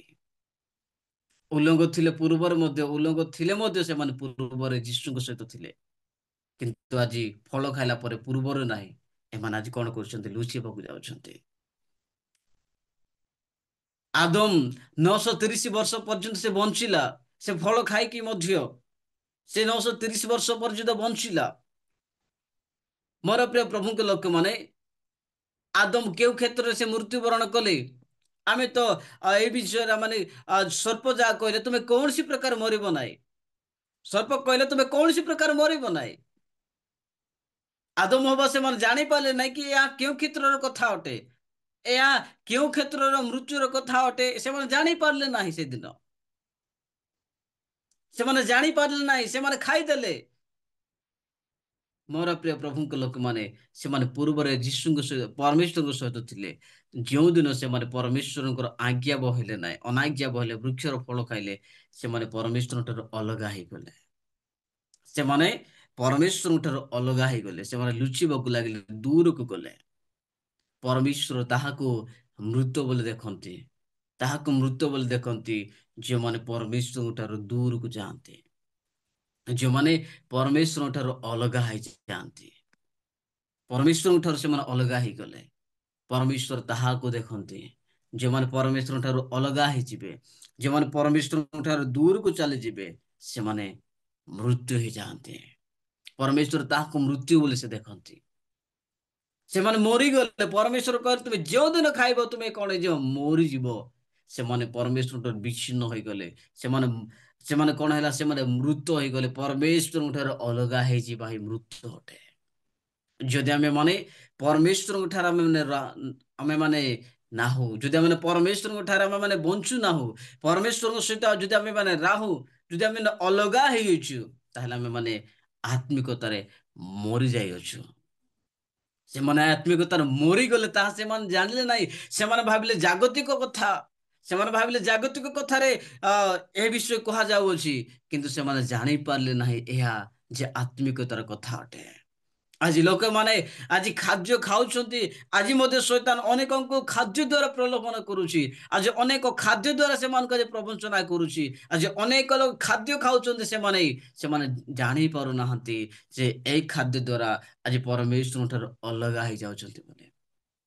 ରୋମିଓ 14:20 ଲେଖାଯାଏ, ଖାଦ୍ୟ ଦ୍ୱାରା ଈଶ୍ୱରଙ୍କର କର୍ମ ତୁମେ ନଷ୍ଟ କର ନାହିଁ। ଖାଦ୍ୟ ଦ୍ୱାରା ତୁମେ ଈଶ୍ୱରଙ୍କର କର୍ମକୁ ତୁମେ ନଷ୍ଟ କର ନାହିଁ। ଦାନିଏଲ ସେ କଣ କଲେ ନାହିଁ? ସେ ଯୋଉ ରାନ୍ଧିଥିଲେ, ରୋଷେଇ କରୁଥିଲେ, ଦାନିଏଲ ମନା କଲେ, ଖାଇଲେ ନାହିଁ। ଆଜି ଅନେକ ଲୋକମାନେ କଣ କରୁଛନ୍ତି? ଖାଦ୍ୟକୁ ସେମାନେ ଖାଇ ପରମେଶ୍ୱରଙ୍କର କର୍ମକୁ ସେମାନେ ନଷ୍ଟ କରୁଛନ୍ତି। ପରମେଶ୍ୱରଙ୍କର କର୍ମକୁ ନଷ୍ଟ କରୁଛନ୍ତି। ତାଙ୍କର ଧାର୍ମିକତାକୁ ନଷ୍ଟ କରୁଛନ୍ତି। ସେମାନେ ଖାଦ୍ୟ ଦ୍ୱାରା ସେମାନେ ପ୍ରଲୋଭିତ ହେଇଯାଉଛନ୍ତି। ମୋର ପ୍ରିୟ ପ୍ରଭୁଙ୍କ ଲୋକମାନେ, ଆଜି ଆମେ ମାନେ କି ପ୍ରକାର ଆମେ ମାନେ ରହିଅଛୁ? ଆମେ ମାନେ କଣ ପରମେଶ୍ୱରଙ୍କ ଠାରୁ ବିଚ୍ଛିନ୍ନ ହୋଇଅଛୁ କି? ପରମେଶ୍ୱରଙ୍କ ଠାରୁ ଅଲଗା ହେଇଯିବା ବିଷୟ ହିଁ ପରମେଶ୍ୱର ମୃତ ବୋଲି ଦେଖନ୍ତି। ସେଦିନ ପରମେଶ୍ୱର ଆଦମ ହବାକୁ ଯାହା କହିଥିଲେ ସେମାନେ କଣ ହେଇଥିଲେ? ପରମେଶ୍ୱର ଅଲଗା ହେଇଗଲେ। ପାପ ସେମାନଙ୍କୁ ପରମେଶ୍ୱର ଠାରୁ ଦୂରକୁ ନେଇଗଲା। ପାପ ପରମେଶ୍ୱର ଠାରୁ ଦୂରକୁ ନେଇଗଲା। ପୂର୍ବରେ ପାପ କରିନଥିବା ସମୟରେ ସେମାନେ ସର୍ବଦା ସାଙ୍ଗରେ ଥିଲେ, କିନ୍ତୁ ଯେତେବେଳେ ପାପ ସେମାନଙ୍କୁ ଦେଇ ହେଲା, ପାପ ଯେତେବେଳେ ସେମାନେ କଲେ, ଅନାଜ୍ଞା ସନ୍ତାନ ହେଲେ, ପାପ ସେମାନଙ୍କୁ ପରମେଶ୍ୱରଙ୍କ ଠାରୁ ବିଚ୍ଛିନ୍ନ କରିଦେଲା। ପାପ ପରମେଶ୍ୱର ଅଲଗା କରିଦେଲା। ନିଜର ଉଲ୍ଲଙ୍ଘତାକୁ ଦେଖିଲା, ସେମାନେ ପାପକୁ ସ୍ୱୀକାର କଲେ ନାହିଁ, ସେମାନେ ଅଲଗା ହେଇଗଲେ ପରମେଶ୍ୱରଙ୍କ ଠାରୁ। ସେମାନେ 7 ଗୋଟି ଆଶୀର୍ବାଦ ହରାଇଲେ। ଆଦମ ହବା 7 ଗୋଟି ଆଶୀର୍ବାଦ ହରାଇଲେ। ମୋର ପ୍ରିୟ ପ୍ରଭୁଙ୍କ ଲୋକମାନେ, ସେମାନେ 7 ଗୋଟି ଆଶୀର୍ବାଦ ହରାଇଲେ। ପରମେଶ୍ୱର ଠାରେ ସେମାନେ ଯୋଉ ଆଶୀର୍ବାଦ ଗୁଡିକ ପାଇଥିଲେ, ପରମେଶ୍ୱର ଆଦମ ହବାକୁ ଯୋଉ ଆଶୀର୍ବାଦ ଗୁଡିକ ଦେଇଥିଲେ, ସେ 7 ଗୋଟି ଆଶୀର୍ବାଦ ସେମାନେ ହରାଇ ବସିଲେ। ସେମାନେ ଫଳ ଖାଇବା ଦ୍ଵାରା, ସେମାନେ ଲୋଭଜନକ ଦ୍ଵାରା, ସେମାନେ ଖାଇବା ଦ୍ଵାରା ସେମାନେ ହରାଇ ବସିଲେ। ମୁଁ କହିବା ପାଇଁ ଚାହେଁ ସେଇ 7 ଗୋଟି ବିଷୟ କଣ ଅଟେ? ମୋର ପ୍ରିୟ ପ୍ରଭୁଙ୍କ ଲୋକମାନେ, ପ୍ରଥମ ବିଷୟ ଅଟେ ସେ 7 ଗୋଟି ଆଶୀର୍ବାଦ ହରାଇଲେ। ପ୍ରଥମ ବିଷୟ ଅଟେ ଅନନ୍ତ ଜୀବନ। ଅନନ୍ତ ଜୀବନ ସେମାନେ ହରାଇଲେ। ସେମାନେ କେବେ, ମୋର ପ୍ରିୟ ପ୍ରଭୁଙ୍କ ଲୋକମାନେ, ସେମାନେ କେବେ ମରି ନଥାନ୍ତେ। ଅନନ୍ତ ଜୀବନ ସେମାନେ ହରାଇ ବସିଲେ। ସେମାନେ ଅନନ୍ତ ଜୀବନକୁ ହରାଇ ବସିଲେ। ଇଟର୍ନାଲ ଲାଇଫକୁ ସେମାନେ ହରାଇଲେ। ତେଣୁ ଆଦମ କଣ ହେଲା? 930 ବର୍ଷ ବୟସରେ ସେ ମରିଗଲା। ସେ କଣ ହେଲା? ସେମାନେ ଅନନ୍ତ ଜୀବନକୁ ସେମାନେ ହରାଇଲେ। ଆଉ ଦ୍ୱିତୀୟରେ ସେମାନେ ସାଦୃଶ୍ୟ ଏବଂ ପ୍ରତିମୂର୍ତ୍ତିକୁ ସେମାନେ ହରାଇ ବସିଲେ। ପରମେଶ୍ୱର ଯୋଉ ପ୍ରତିମୂର୍ତ୍ତି ଓ ସାଦୃଶ୍ୟରେ ସେମାନଙ୍କୁ ଗଢିଥିଲେ, ତାହା ସେମାନେ ହରାଇ ବସିଲେ। ତୃତୀୟରେ ସେମାନେ ସହଭାଗିତାକୁ ହରାଇ ବସିଲେ। ପରମେଶ୍ୱର ସେମାନଙ୍କ ସହିତ ସହଭାଗିତା କରୁଥିଲେ, ପରମେଶ୍ୱର ସେମାନଙ୍କ ସହିତ ଫେଲୋସିପ କରୁଥିଲେ, ଆଉ ସେଇ ଫେଲୋସିପକୁ ଏମାନେ ହରାଇ ବସିଲେ। ସେଇ ଫେଲୋସିପକୁ ଏମାନେ ହରାଇ ବସିଲେ। ତୃତୀୟରେ ଏମାନେ ଫେଲୋସିପକୁ ହରାଇ ବସିଲେ। ଚତୁର୍ଥରେ ଏମାନେ କଣ କଲେ? ଏମାନେ କର୍ତ୍ତୃତ୍ୱ କରିବାର ଶକ୍ତିକୁ ଏମାନେ ହରାଇଲେ। ଏମାନେ କର୍ତ୍ତୃତ୍ୱ କରିବାର ଶକ୍ତି, ପରମେଶ୍ୱର ଯୋଉ କର୍ତ୍ତୃତ୍ୱ ଅଧିକାର ଦେଇଥିଲେ, ଯୋଉ ଶାସନ କରିବାର ଅଧିକାର ଦେଇଥିଲେ, ପଶୁ ପକ୍ଷୀ ମାନଙ୍କୁ, ଭାଗ ମାନଙ୍କୁ, ପଶୁ ପକ୍ଷୀ ମାନଙ୍କୁ ଯୋଉ ଅଧିକାର ଦେଇଥିଲେ ଆଦମ ହବାକୁ, ତୁମେ ସେମାନଙ୍କ ଉପରେ କର୍ତ୍ତୃତ୍ୱ କର, ଶାସନ କର, ସେ ଶାସନକୁ ସେମାନେ ହରାଇ ବସିଲେ। ସେମାନେ କର୍ତ୍ତୃତ୍ୱକୁ ସେମାନେ ହସାଇଲେ। ଦି ପାୱାର ଅଫ ଅଥରିଟି, ସେମାନେ ଅଧିକାରକୁ ହରାଇ ବସିଲେ। ସେମାନେ ଅଧିକାରକୁ ହରାଇ ବସିଲେ। ଯାହା ଅଧିକାର ପ୍ରଭୁ ସେମାନଙ୍କୁ ଦେଇଥିଲେ, ତାହା ହରାଇ ବସିଲେ। ଆଉ ପଞ୍ଚମରେ ହେଲା ଗୌରବର ବସ୍ତ୍ରକୁ ସେମାନେ ହରାଇ ବସିଲେ। ସେମାନେ ଗୌରବର ବସ୍ତ୍ରକୁ ହରାଇ ବସିଲେ, ଯାହାକି ଆମେ କହିପାରୁ ଦି ଗାର୍ମେଣ୍ଟ ଅଫ ଗ୍ଲୋରି। ଗୌରବର ବସ୍ତ୍ରକୁ ସେମାନେ, ଗୌରବର ବସ୍ତ୍ରକୁ ସେମାନେ ହରାଇ ବସିଲେ। ସେମାନେ ପୂର୍ବରୁ ମଧ୍ୟ ଉଲ୍ଲଙ୍ଘ ଥିଲେ, କିନ୍ତୁ ସେମାନେ ଗୌରବର ବସ୍ତ୍ର ସେମାନେ ପରିଧାନ କରିଥିଲେ। ସେମାନେ ଗୌରବର ବସ୍ତ୍ର ସେମାନେ ପରିଧାନ କରିଥିଲେ। ଆଉ ଯେଉଁଦିନ ସେମାନେ ବୃକ୍ଷର ଫଳ ଖାଇଲେ, ସେମାନେ ପରମେଶ୍ୱର ଅଲଗା ହେଇଗଲେ। ଯେଉଁଦିନ ସେମାନେ ଅଲଗା ହେଲେ, ଏଇ ସବୁ ବିଷୟ ସେମାନେ ହରାଇ ବସିଲେ। ଗୌରବର ବସ୍ତ୍ର ସେମାନେ ହରାଇ ବସିଲେ। ସେମାନେ ଗୌରବର ବସ୍ତ୍ର ସେମାନେ ହରାଇଲେ। ତାପରେ ମୋର ପ୍ରିୟ ପ୍ରଭୁଙ୍କ ଲୋକମାନେ, ଆମେ ଦେଖିବାକୁ ପାଉଛୁ ସେମାନେ ଅମର ଜୀବନ, ଅକ୍ଷୟ ଜୀବନ, କେବେ ସେମାନେ ବୃଦ୍ଧ ହୋଇନଥାନ୍ତେ, କେବେ ବୁଢା ହୋଇନଥାନ୍ତେ, ଏଇ ଅକ୍ଷୟ ଜୀବନକୁ ସେମାନେ ହରାଇଲେ। ଏ ଅକ୍ଷୟ ଜୀବନକୁ ସେମାନେ ହରାଇଲେ। କେବେ ସେମାନେ ବୁଢା ହେଇନଥାନ୍ତେ, କେବେ ସେମାନେ ବୁଢା ହେଇନଥାନ୍ତେ। ସେମାନେ କଣ ହେଲେ? ସେମାନେ ଅକ୍ଷୟ ଜୀବନକୁ ସେମାନେ ହରାଇ ବସିଲେ, ଯାହାକି ଅମର ଜୀବନ। ତାପରେ ଆସିଲା ମୋର ପ୍ରିୟ ପ୍ରଭୁଙ୍କ ଲୋକମାନେ, ସପ୍ତମରେ ଆସୁଛି ସେମାନେ ଉତ୍ତରାଧିକାରୀ, ଈଶ୍ୱରଙ୍କ ସନ୍ତାନ ହେବାର।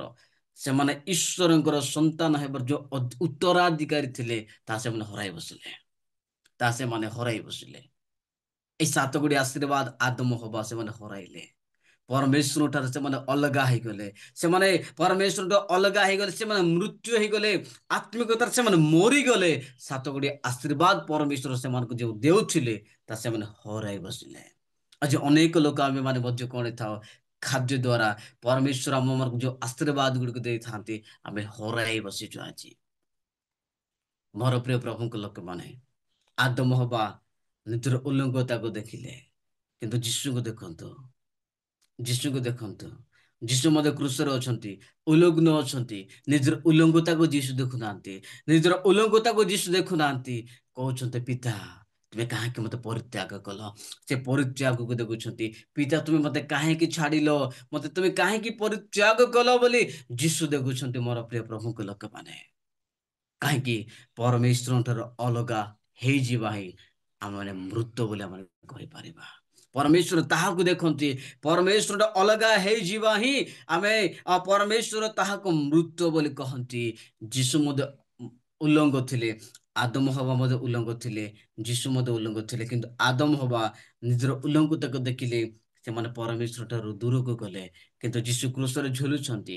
କ୍ରୁଶରେ ଯେତେବେଳେ ଥିଲେ ନିଜର ସେ ମଧ୍ୟ ଉଲ୍ଲଙ୍ଘତା ଥିଲେ, ନିଜର ଉଲ୍ଲଙ୍ଘତାକୁ ସେ ଦେଖି ନାହାନ୍ତି। ସେ ଗୋଟିଏ ବିଷୟ ଦେଖିଲେ, ପ୍ରଭୁ ତୁମେ ମତେ କାହିଁକି ପରିତ୍ୟାଗ କଲ? ପରମେଶ୍ୱର ଅଲଗା ହେବା ବିଷୟକୁ ଦେଖୁଛନ୍ତି। ପରମେଶ୍ୱର ଅଲଗା ହେଇଯିବା ମୃତ୍ୟୁ ଅଟେ। ମୋର ପ୍ରିୟ ପ୍ରଭୁଙ୍କ ଲୋକମାନେ, ଆଜି ଅନେକ ଲୋକ ଆମେ କଣ କରିଥାଉ? ଆମେ କଣ କରିଥାଉ? ଆଜି ଆମେ ପରମେଶ୍ୱର ଠାରୁ ଆମେ ଅଲଗା ହେଇଯାଇଥାଉ। ପରମେଶ୍ୱର ଠାରୁ ଆମେ ଅଲଗା ଦୂରକୁ ଯାଇଥାଉ। ମୋର ପ୍ରିୟ ପ୍ରଭୁଙ୍କ ଲୋକମାନେ, ଅପବ୍ୟ ପୁତ୍ରକୁ ଦେଖନ୍ତୁ। ପିତାଙ୍କ ଠାରୁ ସବୁ ଆଶୀର୍ବାଦ ପାଇଲା, ପିତାଙ୍କ ଠାରୁ ଆଶୀର୍ବାଦ ପାଇଲା ଏବଂ ଦୂର ଦେଶକୁ ଚାଲିଗଲା। ଆଉ ଯେତେବେଳେ ସେ ଚେତନା ପାଇ ଫେରୁଅଛି, ଯେତେବେଳେ ସେ ଚେତନା ପାଇଲା ଫେରି ଆସିଲା ଆପଣ ପିତା ନିକଟକୁ, ପିତାଙ୍କ ନିକଟକୁ ଯେତେବେଳେ ସେ ଫେରି ଆସିଲା, ଯେତେବେଳେ ବଡ ପୁଅ ଆସି କହୁଛି ମୁଁ ତୁମ ସଙ୍ଗରେ ଥିଲି, ତୁମେ ମତେ କେବେ ମୋର ସାଙ୍ଗମାନଙ୍କ ସହିତ ଏନ୍ଜୟ କରିବା ପାଇଁ ତୁମେ ଦେଇନ, ତାର ଏକ୍ସପ୍ଲେନ କରୁଛନ୍ତି ପରେ ବାପା ପୁରେ ତୁମେ ମୋ ସହିତ ସବୁବେଳେ ଅଛ, ତ ମୋ ସହିତ ସବୁବେଳେ ଅଛ, ଏ ସବୁ ତୋର। କିନ୍ତୁ ଏଇ ତୋର ଭାଇଟେ ମରି ଯାଇଥିଲା, ଏଇ ଯେ ଭାଇ ତୋର ମରି ଯାଇଥିଲା, ସେ ଅପବ୍ୟ ପୁତ୍ର ଦୂରକୁ ଯାଇଥିଲା ଆପଣ ପିତାଙ୍କ ଠାରୁ। ଅପବ୍ୟ ପୁତ୍ର ଆପଣ ପିତାଙ୍କ ଠାରୁ ଯୋଉ ଆଶୀର୍ବାଦ ପାଇଥିଲା, ମୋର ପ୍ରିୟ ପ୍ରଭୁଙ୍କ ଲୋକମାନେ, ସେ ଆଶୀର୍ବାଦକୁ ନେଇ ସେ କଦାଚାରରେ ଅସୁଚିତାରେ ସେ କଣ କଲା? ଉଡେଇ ଦେଲା। ସେ ମରି ଯାଇଥିଲା। ବାପା କହୁଛନ୍ତି ଏଇ ଯେ ଭାଇ ତୋର ମରି ଯାଇଥିଲା ପୁନର୍ବାର ବଞ୍ଚିଲା, ପୁନର୍ବାର ବଞ୍ଚିଲା। ମୋର ପ୍ରିୟ ପ୍ରଭୁଙ୍କ ଲୋକମାନେ, ମୁଁ କହିବା ପାଇଁ ଚାହୁଁଛି, ଆଜି ଯଦି ଆମେ ପରମେଶ୍ୱରଙ୍କର ଆଶୀର୍ବାଦକୁ ନେଇ, ଆଦମ ହବାକୁ ମଧ୍ୟ ପରମେଶ୍ୱର ଆଶୀର୍ବାଦ ଦେଇଥିଲେ, 7 ଗୁଡ଼ିଏ ଆଶୀର୍ବାଦ ସେମାନେ ହରାଇ ବସିଲେ। ମୋର ପ୍ରିୟ ପ୍ରଭୁଙ୍କ ଲୋକମାନେ, କିନ୍ତୁ ଅପବ୍ୟ ପୁତ୍ର ପିତାଙ୍କ ଠାରୁ ଦୂରକୁ ଚାଲିଗଲା। ଅପବ୍ୟ ପୁତ୍ର ପିତାଙ୍କର ଆଶୀର୍ବାଦକୁ ଦୂରକୁ ନେଇ ଚାଲିଗଲା, ହରାଇ ବସିଲା। କିନ୍ତୁ ଫିର ବି ମୋର ପ୍ରିୟ ପ୍ରଭୁଙ୍କ ଲୋକମାନେ, ଯେତେବେଳେ ପିତାଙ୍କ ନିକଟକୁ ଆସିଛି, ପିତାଙ୍କ ନିକଟକୁ ଯେତେବେଳେ ଆସିଲା, ମୋର ପ୍ରିୟ ପ୍ରଭୁଙ୍କ ଲୋକମାନେ, ଯାହା ହଜାଇ ଦେଇଥିଲା, ଯାହା ଖୋଇ ଦେଇଥିଲା, ଯେଉଁ ଅପବ୍ୟ ପୁତ୍ର ଆପଣ ସନ୍ତାନ ହେବାର ଅଧିକାରକୁ ସେ ହରାଇ ଦେଇଥିଲା, ଯେତେବେଳେ ଆପଣ ପିତା ନିକଟକୁ ରିପେଣ୍ଟାନ୍ସ କରୁଛି, ଅନୁତାପ କରି ପିତାଙ୍କ ନିକଟକୁ ଆସୁଛି, ଯେଉଁ ସ୍ଥାନରେ ସେ ଥିଲେ, ପିତା ତାକୁ ସେଇ ସ୍ଥାନରେ ତାକୁ ରଖିଲେ। ଯଦି ଆଜି ଆପଣ ଏବଂ ମୁଁ ଯଦି ଆଜି ପିତାଙ୍କ ନିକଟ ଦୂରକୁ ଯାଇଅଛୁ, ପିତାଙ୍କର ଆଶୀର୍ବାଦ ପ୍ରାପ୍ତ ହୋଇ ଆମେ ଅନେକ ପ୍ରକାର କଦାଚାରରେ, ଆମେ ଅସୁସ୍ଥତାରେ, ଆଜି ପାପରେ ଆମେ ବୁଡାଇ ଦେଉଛୁ, ହରାଇ ଦେଉଛୁ, ଆଜି କଣ କରିଦେଉଛୁ? ଆଜି ଲୁଚାଇ ଦେଉଛୁ, ଆଜି କଣ କରୁଛୁ? ଆଜି ହଜାଇ ଦେଉଛୁ।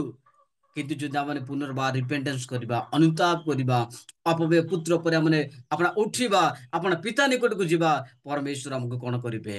ପୁଣି ଥରେ ସେଇ ସ୍ଥାନରେ ଆମକୁ ରଖିବେ। ବାଇବଲ କହେ ଯେ ପାପ ସ୍ୱୀକାର କରି ଛାଡ଼ଇ, ଯେ ପାପ ସ୍ୱୀକାର କରି ଛାଡ଼ଇ, ସେ ଦୟା ପାଇବ।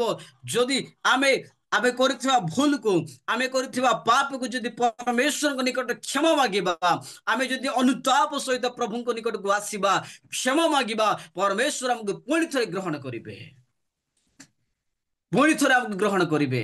ମୋର ପ୍ରିୟ ପ୍ରଭୁଙ୍କ ଲୋକମାନେ, ଆଦମ ହବା ସେମାନେ ସ୍ୱୀକାର କଲେ ନାହିଁ, ସେମାନେ ଅଲଗା ହେଇଗଲେ। କିନ୍ତୁ ଯୀଶୁଙ୍କୁ ଦେଖନ୍ତୁ, ପ୍ରଭୁ କହୁଛନ୍ତି ଏ ପିତା ମତେ କାହିଁକି ତୁମେ ପରିତ୍ୟାଗ କଲ?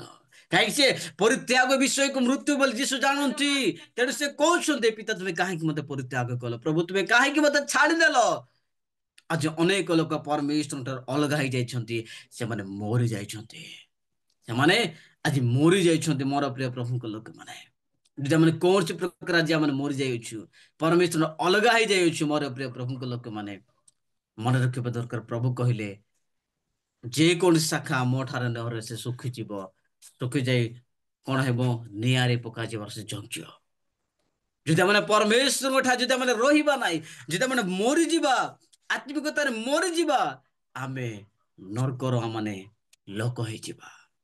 ଯଦି ଆମେ ପୁନର୍ବାର ଆମେ ବଞ୍ଚିବା ତାହେଲେ ଆମେ କଣ କରିବା? ଅପବ୍ୟୟ ପୁତ୍ର ପରେ ଆପଣ ପିତା ନିକଟକୁ ଫେରି ଆସିବା।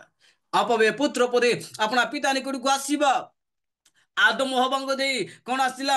ମୃତ୍ୟୁ ଆସିଲା। ମୋର ପ୍ରିୟ ପ୍ରଭୁଙ୍କ ଲୋକମାନେ, ସେମାନେ ପାପ କଲେ, ସେମାନେ ଅନାଜ୍ଞା ହେଲେ, ସେମାନେ ବୃକ୍ଷର ଫଳ ଖାଇଲେ, ସେମାନେ ପରମେଶ୍ୱର ଦୂରକୁ ଚାଲିଗଲେ। କିନ୍ତୁ ଯୀଶୁଙ୍କୁ ଦେଖନ୍ତୁ ସେ କଣ କରୁଛନ୍ତି?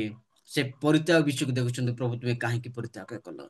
ସେ ଆଦମ ହବା ସେମାନେ ଅନାଜ୍ଞା ହେଲେ, କିନ୍ତୁ ଯୀଶୁ ମୃତ୍ୟୁ ପର୍ଯ୍ୟନ୍ତ ପିତାଙ୍କର ଆଜ୍ଞା ହେଲେ। ମୃତ୍ୟୁ ପର୍ଯ୍ୟନ୍ତ ପିତାଙ୍କର ସେ ଆଜ୍ଞା ହେଲେ, ସେ ଆଜ୍ଞାରେ ଜୀବନ କାଟିଲେ ପିତାଙ୍କର। ଆଜି ମୋର ପ୍ରିୟ ପ୍ରଭୁଙ୍କ ଲୋକମାନେ, ଆଜି କୌଣସି ପ୍ରକାର ଆଜି ଅନାଜ୍ଞା ହେଇଅଛୁ, ଆଜି କୌଣସି ପ୍ରକାର ପରମେଶ୍ୱର ଠାରୁ ଆମେ ଆଶୀର୍ବାଦକୁ ନେଇ ମାନେ ହରାଇ ବସୁଛୁ। ଆଜି ଅନେକ ଲୋକ ଭାବନ୍ତି ପ୍ରଭୁ ମତେ ଆଶୀର୍ବାଦ ନେଇନାହାନ୍ତି ବୋଧେ ବୋଲି। ପ୍ରଭୁ ମତେ ଆଜି ଆଶୀର୍ବାଦ କରିଛନ୍ତି କି ନାଇଁ ବୋଲି କହିବେ। ମୋର ପ୍ରିୟ ପ୍ରଭୁଙ୍କ ଲୋକମାନେ ଧ୍ୟାନ ଦେଇ ଶୁଣିବେ। ଅପବ୍ୟୟ ପୁତ୍ର ଯେତେବେଳେ ଆପଣା ପିତାକୁ କଣ ମାଗିଲା? ତାର ଅର୍ଦ୍ଧିକ ଭାଗ ମାଗିଲା। ତାର ପିତା କେବଳ ଅପବ୍ୟୟ ପୁତ୍ରକୁ ହିଁ ଦେଇନାହାନ୍ତି, ତାର ଭାଇକୁ ମଧ୍ୟ ସେ ଦେଇଛନ୍ତି। ଆପଣ ମାଗି ନଥିବେ, କିନ୍ତୁ ପରମେଶ୍ୱର ଅଲରେଡି ସେ ଦେଇଛନ୍ତି ଆପଣଙ୍କୁ। ସେ ଅଲରେଡି ଦେଇଛନ୍ତି। ଅପବ୍ୟୟ ପୁତ୍ରକୁ ମଧ୍ୟ ଦେଲା, ତାର ବଡ ଭାଇକୁ ମଧ୍ୟ ଦେଇଥିଲା। ଆଜି ଯଦି କୌଣସି ପ୍ରକାର ଆଶୀର୍ବାଦ ହରାଇ ବସିଛୁ ଆମେ ମାନେ, ଯଦି କୌଣସି ପ୍ରକାର ସେ ସନ୍ତାନ ହେବାର ଅଧିକାର ଯଦି ଆମେ ହରାଇ ବସିଛୁ, ଆଜି ପୁଣି ଥରେ ଆପଣ ପିତା ନିକଟକୁ ଆସିବା। ପୁଣି ଥରେ ଆଜି ଆମେ ଚେତନା ପାଇବା ଏବଂ ଯୀଶୁଙ୍କ ନିକଟକୁ ଆସିବା। ପ୍ରଭୁ ତୁମେ ଗ୍ରହଣ କର। ଆଜି ଆମେ ପୁନର୍ବାର ବଞ୍ଚିବା। ମୋର ପ୍ରିୟ ପ୍ରଭୁଙ୍କ ଲୋକମାନେ, ମ୍ୟାମ୍ ମୋ ପାଖରେ କେତେ ସମୟ ଅଛି ଆଉ?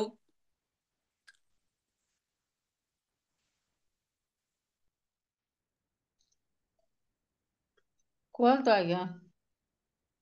Okay, thank you. ତ ମୋର ପ୍ରିୟ ପ୍ରଭୁଙ୍କ ଲୋକମାନେ, ଏ ପ୍ରକାର ସେମାନେ କଣ ହେଲେ? ସେମାନେ ହରାଇ ବସିଲେ ଆପଣ ସବୁ ଅଧିକାରକୁ, ଆଶୀର୍ବାଦକୁ ସେମାନେ ହରାଇ ବସିଲେ ଫଳ ଖାଇବା ଦ୍ୱାରା, ଅନାଜ୍ଞା ହେବା ଦ୍ୱାରା। ମନେ ରଖନ୍ତୁ, ପାପ ସବୁବେଳେ ପରମେଶ୍ୱର ଠାରୁ ଆମକୁ ଅଲଗା କରେ। ପାପ ପରମେଶ୍ୱର ଠାରୁ ଆମକୁ ଅଲଗା କରେ। ପାପ ନମ୍ବର 2, ପାପ ଆପଣଙ୍କୁ ପରମେଶ୍ୱରଙ୍କ ନିକଟକୁ ଯିବା ପାଇଁ ଦେବ ନାହିଁ। ନମ୍ବର 3, ପାପ କେବେ ତୁମକୁ ନିଜର ଭୁଲକୁ ସ୍ୱୀକାର କରିବା ପାଇଁ ଦେବ ନାହିଁ। ପାପ ତୁମକୁ ଜଣା ପଡିବ ନାହିଁ, ଏ ପ୍ରକାର ସେ କରିବ। ତେଣୁ ମୋର ପ୍ରିୟ ପ୍ରଭୁଙ୍କ ଲୋକମାନେ, ଯଦି ଆମେ କୌଣସି ପ୍ରକାର ପାପରେ ଆମେ କରି ପରମେଶ୍ୱର ଅଲଗା ହେଇଯାଇଅଛୁ, କାହିଁକି? ପ୍ରଭୁଙ୍କ ଠାରୁ ଅଲଗା ହେଇଯିବା ହିଁ ମୃତ୍ୟୁ ଅଟେ। ଯଦି ଆମେ କୌଣସି ପ୍ରକାର ମାନେ ଅଲଗା ହେଇଯାଇଛୁ, ପାପ ଆମକୁ ଅଲଗା କରିଦେଇଛି, ପିତାଙ୍କ ଠାରୁ ଯୋଉ ଆଶୀର୍ବାଦ ପାଇଥିଲା ମାନେ ହରାଇ ବସିଛୁ, ଆମେ ମରି ଯାଇଛୁ। ଆଜି ପୁନର୍ବାର ଉଠିବା। ଆଜି ଆମେ ପୁନର୍ବାର ଉଠିବା। ଆଜି ଆମେ ପୁନର୍ବାର ଉଠି ଆପଣ ପିତା ନିକଟକୁ ଯିବା। ଆଜି ଯେଉଁମାନେ ମୋର ପ୍ରିୟ ପ୍ରଭୁଙ୍କ ଲୋକମାନେ, ଯେଉଁମାନେ ଆତ୍ମିକତାରେ ମରି ଯାଇଅଛୁ, ଆଜି ପିତାଙ୍କ ଠାରୁ ଅଲଗା ହେଇଯାଇଛୁ, ମୁଁ ଆପଣମାନଙ୍କୁ କହିବା ପାଇଁ ଚାହେଁ, ପୁଣି ଥରେ ଉଠିବା, ଆପଣ ପିତା ନିକଟକୁ ଯିବା। ସେଦିନ ଅପବ୍ୟୟ ପୁତ୍ରକୁ କେହି ଚେତନା ଦେବା ଲୋକ ନଥିଲେ, କେହି ତାକୁ କହିବା ଲୋକ ନଥିଲେ, ସେ ନିଜେ ଚେତନା ପାଇଲା। କିନ୍ତୁ ଆଜି ଆମ ପାଖରେ ଚେତନା ଦେଉଛନ୍ତି ପ୍ରଭୁଙ୍କ ଦାସ ମାନଙ୍କୁ ଦେଇ, ପ୍ରଭୁ ତାଙ୍କ ବାକ୍ୟ ଦେଇ ଆଜି ଆମକୁ ଚେତନା ଦେଉଛନ୍ତି। ଯଦି ଆମେ ଆଜି ମରି ଯାଇଅଛୁ, একবার ପୁଣି ଥରେ ଉଠିବା, ପିତା ନିକଟକୁ ଯିବା। ମୋର ପ୍ରିୟ ପ୍ରଭୁଙ୍କ ଲୋକମାନଙ୍କୁ କହିବା ପାଇଁ ଚାହେଁ, ଯାହାକି ଗଣନା 17 ଅନୁସାରେ ଯେତେବେଳେ ହାରଣଙ୍କର ଯଷ୍ଟି ଶୁଖି ଯାଇଥିବା ଗୋଟେ ଶୁଖିଲା କାଠ ଉପରେ ପଲ୍ଲବିତ ହେଉଛି, ଆଜି ଆମେ ମାନେ ମଧ୍ୟ, ମୋର ପ୍ରିୟ ପ୍ରଭୁଙ୍କର ଲୋକମାନେ, ଆମେ ମାନେ ଆଜି ପରମେଶ୍ୱରଙ୍କ ଠାରୁ ଅଲଗା ହେଇଯାଇଥିବୁ। ଆଜି ପରମେଶ୍ୱରଙ୍କ ଠାରୁ ଆମେ ବିଚ୍ଛିନ୍ନ ହୋଇଯାଇଥିବୁ। ଆମେ ମାନେ ଶୁଖି ଯାଇଥିବୁ, ଅଲଗା ହେଇଯାଇଥିବୁ। ଆମ ଠାରେ କୌଣସି ଫଳପ୍ରଦ ନାହିଁ, ଯେହେତୁ ଯୀଶୁ କହିଲେ ଯେକୌଣସି ଶାଖା ମୋ ଠାରେ ନ ରହେ ସେ ଫଳ ଫଳି ପାରିବ ନାହିଁ। ଆମେ ଆଜି ଶୁଖି ଯାଇଅଛୁ, ଆଉ ଶୁଖିଲା କାଠ ନରକର ପାଇଁ ଯୋଗ୍ୟ। ଆଜି ମୋର ପ୍ରିୟ ପ୍ରଭୁଙ୍କ ଲୋକମାନେ, ସେ ଶୁଖିଲା କାଠ, ଆଜି ଶୁଖିଲା ମଣିଷ, ଆଜି ମୁଁ କହିବା ପାଇଁ ଚାହେଁ, ହାରଣଙ୍କର ଶୁଖିଲା କାଠ କଣ ହେଲା? ଯେତେବେଳେ ପରମେଶ୍ୱରଙ୍କ ସାନ୍ନିଧ୍ୟ ମଧ୍ୟକୁ ଗଲା, ଯେତେବେଳେ ପରମେଶ୍ୱରଙ୍କର ସାନ୍ନିଧ୍ୟ ମଧ୍ୟକୁ ଗଲା, ମୋର ପ୍ରିୟ ପ୍ରଭୁଙ୍କ ଲୋକମାନେ, ଶୁଖିଲା କାଠ ପଲ୍ଲବିତ ହେଲା। ଶୁଖିଲା କାଠରେ କଣ ହେଲା? ସେ ଫଳପ୍ରଦ କରିଲା, ଅଙ୍କୁରିତ ହେଲା। ଆଜି ଆପଣ ଆତ୍ମିକତାରେ ମରି ଯାଇଥିବେ, ଶୁଖିଲା କାଠ ହୋଇଯାଇଥିବେ, ନରକର ଯୋଗ୍ୟ ହୋଇଥିବେ, କିନ୍ତୁ একবার ପୁଣି ଥରେ ଆଜି ଆପଣ এই বিষয়କୁ ଧ୍ୟାନ ଦିଅନ୍ତୁ।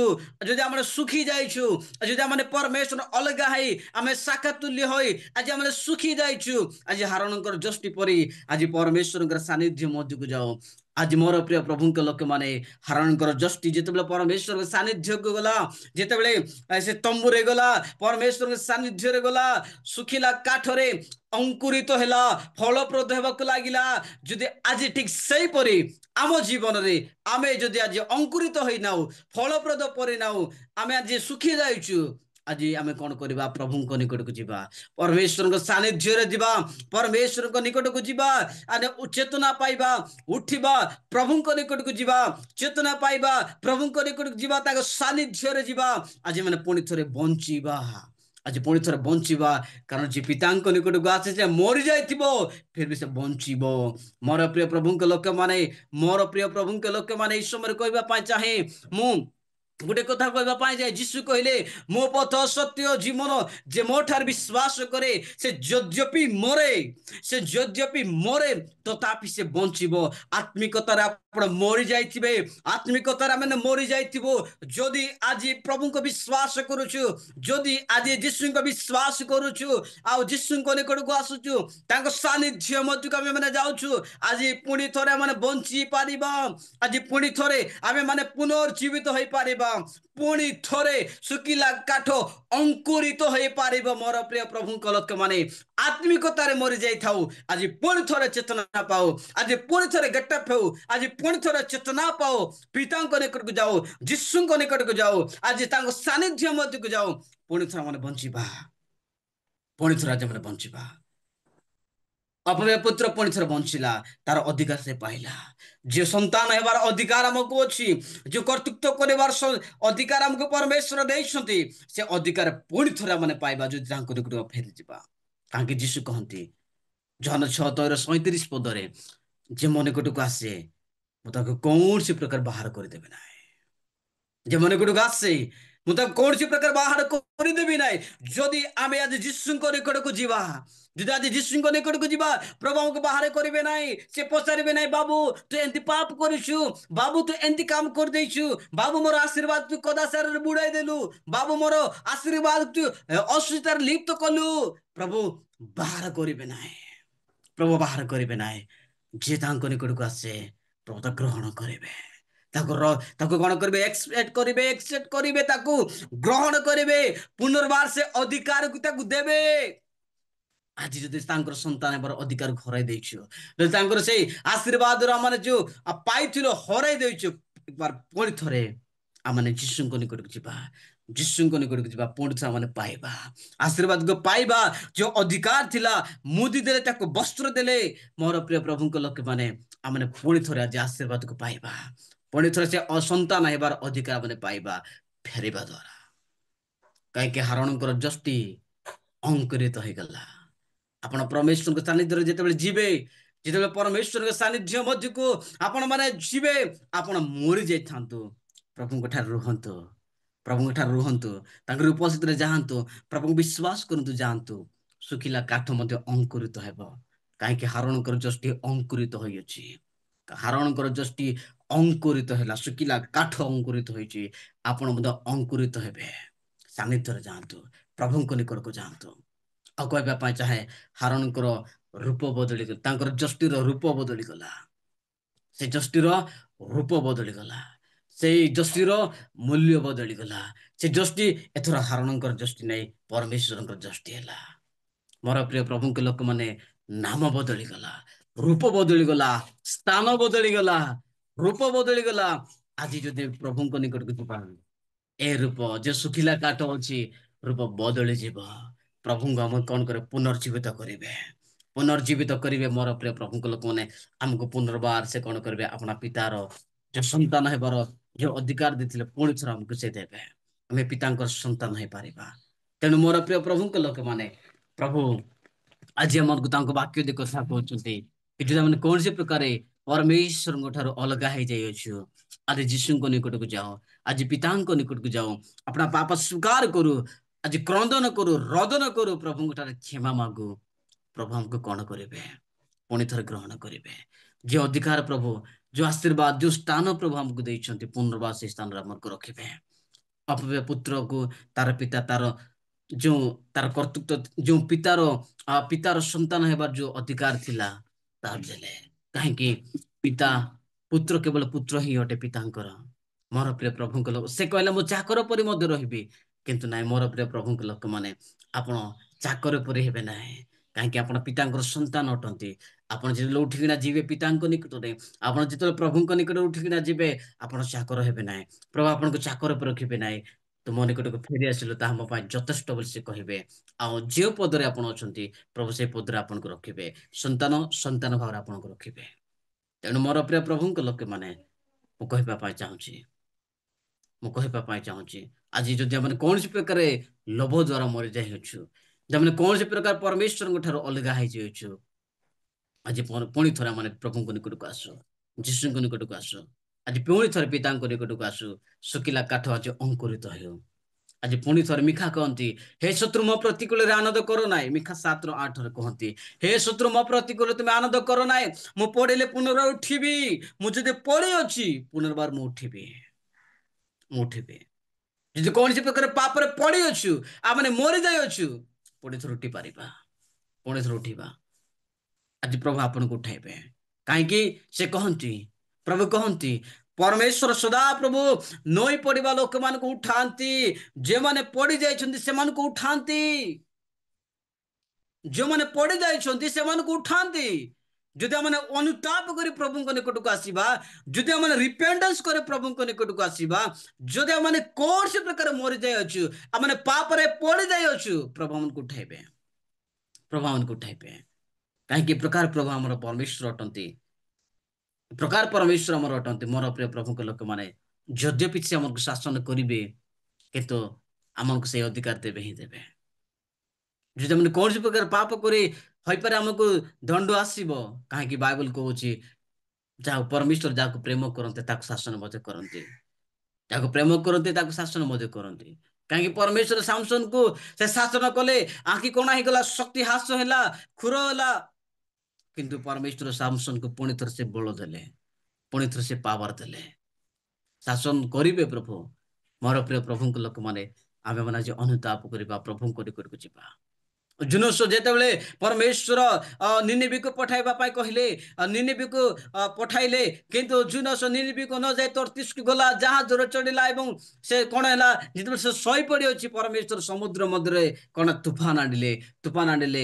ଆଉ ଯେତେବେଳେ ତୁଫାନ ଜାହାଜ ଓଲଟପାଲଟ ହେବାକୁ ଲାଗିଲା, ଆଉ ସେମାନେ ଯେତେବେଳେ ଜଣା ପଡ଼ିଲା ଜୁନୋସଙ୍କ ଦ୍ୱାରା ଏହା ହୋଇଅଛି ବୋଲି, ଜୁନୋସଙ୍କୁ କଣ କଲା, ସମୁଦ୍ରରେ ପକାଇଦେଲା।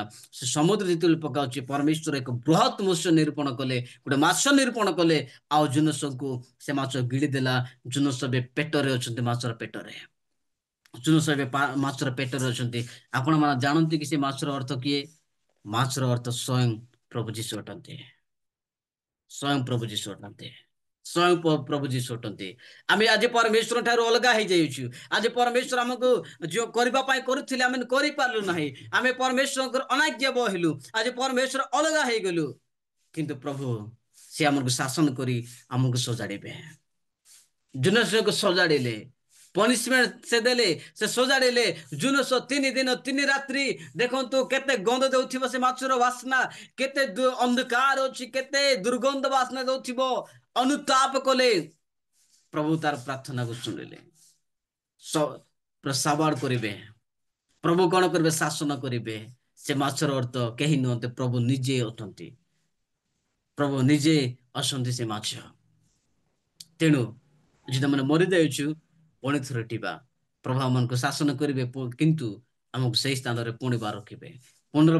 ଆମକୁ ସେଇ ସ୍ଥାନ, ଆମକୁ ପୁନର୍ବାର ଆମଙ୍କ ଠାରେ ଯୋଉ ଅଧିକାର ଆମର ଅଛି, ଆମେ ପୁନର୍ବାର ପାଇବା।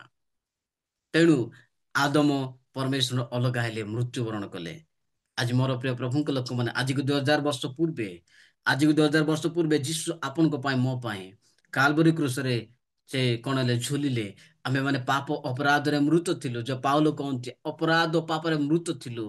କଲୋସ୍ୟ ମଣ୍ଡଳକୁ ସେ କହନ୍ତି, ତୁମେ ମାନେ ପରମେଶ୍ୱରଙ୍କ ଠାରୁ ଅଲଗା ହେଇଯାଇଥିଲ, ମନରେ ତାଙ୍କର ଶତ୍ରୁ ଥିଲ, କିନ୍ତୁ ସେ ଆସିଲେ ମଧ୍ୟସ୍ଥି ହୋଇ ଆମକୁ କଣ କରି ସେ ମିଶାଇଲେ, ଆମକୁ ସେ ମିଶାଇଲେ। ମୋର ପ୍ରିୟ ପ୍ରଭୁଙ୍କ ଆଜି ଠିକ ସେଇପରି ଆଜି ଯୀଶୁ ଆମମାନଙ୍କର କଣ ଅଟନ୍ତି, ଆମର ମଧ୍ୟସ୍ଥି ଅଟନ୍ତି। ଯଦି ଆମେ କୌଣସି ପ୍ରକାରେ ମରିଯାଉଛୁ, ଆଜି ପ୍ରଭୁଙ୍କ ନିକଟକୁ ଯିବା। ଯିଏ ପରମେଶ୍ୱର, ମୋର ପ୍ରିୟ ପ୍ରଭୁଙ୍କ ଲୋକମାନେ, ଯିଏ ଯୀଶୁ ଆଜିକୁ 2000 ବର୍ଷ ପୂର୍ବେ ମରି ଯାଇଥିଲେ, ଯେଉଁ ଯୀଶୁ ଆଜିକୁ 2000 ବର୍ଷ ପୂର୍ବେ ଆମମାନଙ୍କୁ ସେ ଆମମାନଙ୍କ ପାପ ପାଇଁ ମରି ଯାଇଥିଲେ, ଆଜି ସେଇ ଯୀଶୁ ଆମମାନଙ୍କର ଆଜି ପୁନର୍ବାର ଆମମାନଙ୍କର ଆଜି ସେଇ ସନ୍ତାନର ହେବାର ଅଧିକାର ଦେବେ। ପରମେଶ୍ୱର ପୁନର୍ବାର ଆମମାନଙ୍କୁ ଅଧିକାର ଦେବେ। ମୋର ପ୍ରିୟ ପ୍ରଭୁଙ୍କ ଲୋକମାନେ, ଆଜି ପୁଣିବାର ଆଜି ଆପଣ ଉଠୁ, ଆମମାନେ ପ୍ରଭୁଙ୍କ ନିକଟକୁ ଯାଅ, ପ୍ରଭୁଙ୍କ ନିକଟକୁ ଯାଅ। ଆଜି ଅନେକଙ୍କ ଶୈତାନ ପ୍ରଲୋଭନ କରୁଛି, ଆଜି ଅନେକଙ୍କ ଶୈତାନ ଧୋକା ଦଉଛି, ଆଜି ଅନେକଙ୍କ ଶୈତାନ ଆଜି ପ୍ରଲୋଭିତ କରୁଛି, ପ୍ରବଞ୍ଚନା କରୁଛି, ଯେପରି ଆଦମ ହବାକୁ ଦେଇଥିଲା। ଆଦମ ହବାକୁ ଖାଦ୍ୟ ଦ୍ଵାରା ସେ କଣ କଲା, ପରମେଶ୍ୱର ଅଲଗା କଲା। ଦେଖନ୍ତୁ ସେମ୍ ପରୀକ୍ଷା ଯୀଶୁଙ୍କୁ ମଧ୍ୟ ସେ କରୁଛି, ଖାଦ୍ୟକୁ ନେଇ, ଖାଦ୍ୟକୁ ନେଇ ଯୀଶୁଙ୍କୁ ମଧ୍ୟ କରୁଛି। କିନ୍ତୁ ସେ ଜାଣିନାହିଁ ଏହା ଶେଷ ଆଦମ, ଏହା ଶେଷ ଆଦମ ପିତାଙ୍କର ଆଜ୍ଞାବହତାର ଜୀବନ କାଟିବାର ସନ୍ତାନ ବୋଲି। ଆଜି ଆମମାନଙ୍କୁ ମଧ୍ୟ ଶୈତାନ ପ୍ରଲୋଭନ ଦ୍ଵାରା କରୁଛି। କାହିଁକି ବାଇବଲ କହେ ଯେ ଭୋଗ ବିଳାସରେ ଆସକ୍ତ, ଯେ ଭୋଗ ବିଳାସରେ ଆସକ୍ତ ସେ ଜୀବିତ ଥିଲେ ହେ ସେ ମୃତ୍ୟୁ। ଯଦି ଆମେ କୌଣସି ପ୍ରକାର ଲୋଭରେ ଆମେ ଖାଦ୍ୟ ଦ୍ଵାରା ଆମେ ମରିଯାଇଛୁ, ପୁଣି ଥରେ ଉଠିବା, ପ୍ରଭୁଙ୍କ ନିକଟକୁ ଯିବା, ପୁଣି ଥରେ ଉଠିବା, ପ୍ରଭୁଙ୍କ ନିକଟକୁ ଯିବା। ପ୍ରଭୁ ଆମକୁ ପୁଣି ଥରେ ସେ ଗ୍ରହଣ କରିବେ, ସନ୍ତାନ ହେବାର ପୁଣି ଥରେ ଆମକୁ ସେ ଅଧିକାର ଦେବେ। ତେଣୁକରି ଆଜିର ଏଇ ଅଳ୍ପ ଆଲୋଚନାରେ ପ୍ରଭୁ ଆମକୁ ଏଇ ଅଳ୍ପ ଆଜିର ଏଇ ଶିକ୍ଷାରେ ଆମକୁ କଥା କୁହନ୍ତୁ, ଆମେ ଆଜି ପୁନର୍ବାର ଉଠିବା। ଯଦି ଆମେ ମାନେ ଆଦମଙ୍କ ପରି, ଆଦମ ଯାହା ହରାଇ ବସିଥିଲେ 7 ଗୋଟି ଆଶୀର୍ବାଦ, ଆଜି ଆମେ ମାନେ ମଧ୍ୟ ପାଇଛୁ। ଯଦି କୌଣସି ବି ପ୍ରକାର ଆମେ ମାନେ ହରାଇ ବସିଛୁ, ଅପବ୍ୟ ପୁତ୍ର ପରି, ଅପବ୍ୟ ପୁତ୍ର ପରି ଆଜି ପୁଣି ଥରେ ଆପଣ ପିତା ନିକଟକୁ ଯିବା, ପିତା ନିକଟକୁ ଯିବା। ପୁତ୍ରତ୍ୱର ଅଧିକାର ସେ ଆମମାନଙ୍କୁ ଦେଲେ, ଅପବ୍ୟ ପୁତ୍ରକୁ ସେ ଦେଲେ। ଆଜି ଆମେ ମାନେ ମଧ୍ୟ ସେଇ ପୁନର୍ବାର ସେଇ ପୁତ୍ରତ୍ୱର ଅଧିକାର ଆମେ ମାନେ ପାଇବା। ଯଦି ପିତାଙ୍କ ନିକଟକୁ ଆମେ ଯିବା, ଯୀଶୁଙ୍କ ନିକଟକୁ ଯିବା, ସେ ଆମକୁ ଗ୍ରହଣ କରିବେ, ସେ ଆମକୁ ଦୟା କରିବେ, ସେ ଆମକୁ ସାହାଯ୍ୟ କରିବେ। କୌଣସି ପ୍ରକାରେ ଆମେ ହରାଇ ଦେଇଛୁ, ପୁନର୍ବାର ଖୋଜିବା, ପିତା ନିକଟକୁ ଯିବା। ପ୍ରଭୁ ଆମକୁ ପୁନର୍ବାର ଆଶୀର୍ବାଦ କରିବେ। ଆପଣ ସନ୍ତାନ ହେବାର ଯୋଉ ଅଧିକାର ପ୍ରଭୁ ଦେଇଥିଲେ, ସନ୍ତାନ ଯୋଉ ଲେଭେଲ ଆମକୁ ଦେଇଥିଲେ, ପୁନର୍ବାର ଆମକୁ ସେଇ ସ୍ଥାନରେ ରଖିବେ।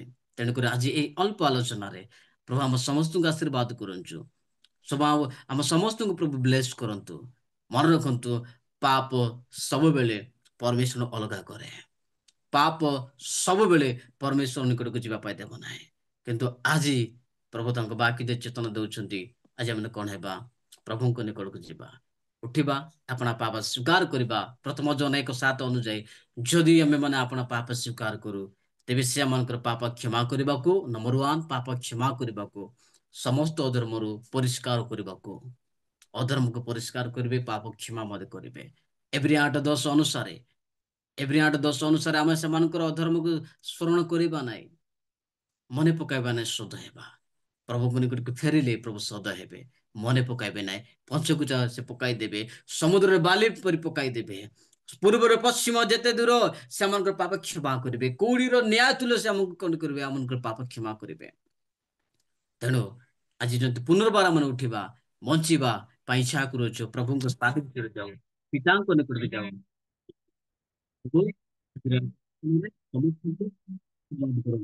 ଆଉ ମତେ ସୁଯୋଗ ଦେଇଥିବା ସକାଶେ ମୁଁ ଆପଣ ସମସ୍ତଙ୍କୁ ଧନ୍ୟବାଦ ଦିଏ। ପ୍ରଭୁ ଆମ ସମସ୍ତଙ୍କୁ ଆଶୀର୍ବାଦ କରନ୍ତୁ। Thank you ma'am, thank you. ଆଗାମୀ ସମୟ ମୁଁ ଆପଣଙ୍କୁ ଦଉଛି। Thank you. बहुत बहुत धन्यवाद ସାର୍। ପ୍ରଥମ ଥର କରି ରିଏଲ ମିନିଷ୍ଟ୍ରିକୁ ଆସି ଅତି ସୁନ୍ଦର ଶିକ୍ଷା ଦ୍ୱାରା ଆମମାନଙ୍କୁ ପଢ଼ାଇ ନେଇ ଅଛନ୍ତି। ପ୍ରକୃତରେ ପାପ ପରମେଶ୍ୱରଙ୍କ ଠାରୁ ଦୂରକୁ ନେଇଯାଇଥାଏ। ଆଦମ ଏବଂ ହବା ଆଜ୍ଞା ଲଙ୍ଘନ ଦୋଷ କରି ପରମେଶ୍ୱରଙ୍କର କଥା ନ ମାନି ଫଳ ଖାଇଥିବା ସକାଶୁ ପରମେଶ୍ୱରଙ୍କର ସାଦୃଶ୍ୟରେ ନିର୍ମିତ ହୋଇଥିଲେ, ତଥାପି ମଧ୍ୟ ପାପ ସକାଶୁ ସେମାନେ ଦୂରକୁ ଗଲେ। ଆଉ ସୁନ୍ଦର ଶିକ୍ଷା ଦେଇଅଛନ୍ତି। ଆଜି ପ୍ରଭୁ ଆମମାନଙ୍କୁ ମଧ୍ୟ ସୁଯୋଗ ଦେଇଅଛନ୍ତି, ଆସୁ ଆମେ ନିଜ ନିଜ ପାପକୁ ପରିତ୍ୟାଗ କରିବା ଏବଂ ପରମେଶ୍ୱରଙ୍କର ନିକଟକୁ ଯିବା। ପ୍ରଭୁ ଆମମାନଙ୍କୁ ଗ୍ରହଣ କରିବା ନିମନ୍ତେ ସେ ଚାହିଁ ଅଛନ୍ତି, କିନ୍ତୁ ଆମେମାନେ ପାପ ଶୂନ୍ୟ ହେଲେ ଯାଇ ପ୍ରଭୁ ଆମମାନଙ୍କୁ ଗ୍ରହଣ କରିବେ। ବିଶେଷ ଧନ୍ୟବାଦ ଦେଉଅଛି ଆଜ୍ଞା, ଆମ ରିଏଲ ମିନିଷ୍ଟ୍ରି କୁ ଆସି ଆପଣ ସୁନ୍ଦର ଭାବରେ ଆମମାନଙ୍କୁ ଶିକ୍ଷା ଦେଇଥିବାରୁ ପ୍ରଭୁ ଆପଣଙ୍କୁ ଆଶୀର୍ବାଦ କରନ୍ତୁ। ଆପଣଙ୍କର ସେବା କାର୍ଯ୍ୟରେ ପ୍ରଭୁ ବାହୁଲ୍ୟ ରୂପରେ ଅଭିବୃଦ୍ଧି କରନ୍ତୁ। ବହୁତ ବହୁତ ଧନ୍ୟବାଦ ଆଜ୍ଞା। ଆଜି ଅଧିକ ସମୟ ହେଇଗଲାଣି, ଆଉ ବର୍ତ୍ତମାନ ଆମମାନେ ଶେଷ ପର୍ଯ୍ୟାୟରେ ରହିଅଛୁ। ଆମମାନଙ୍କ ସହିତ ଅଛନ୍ତି ଆମମାନଙ୍କର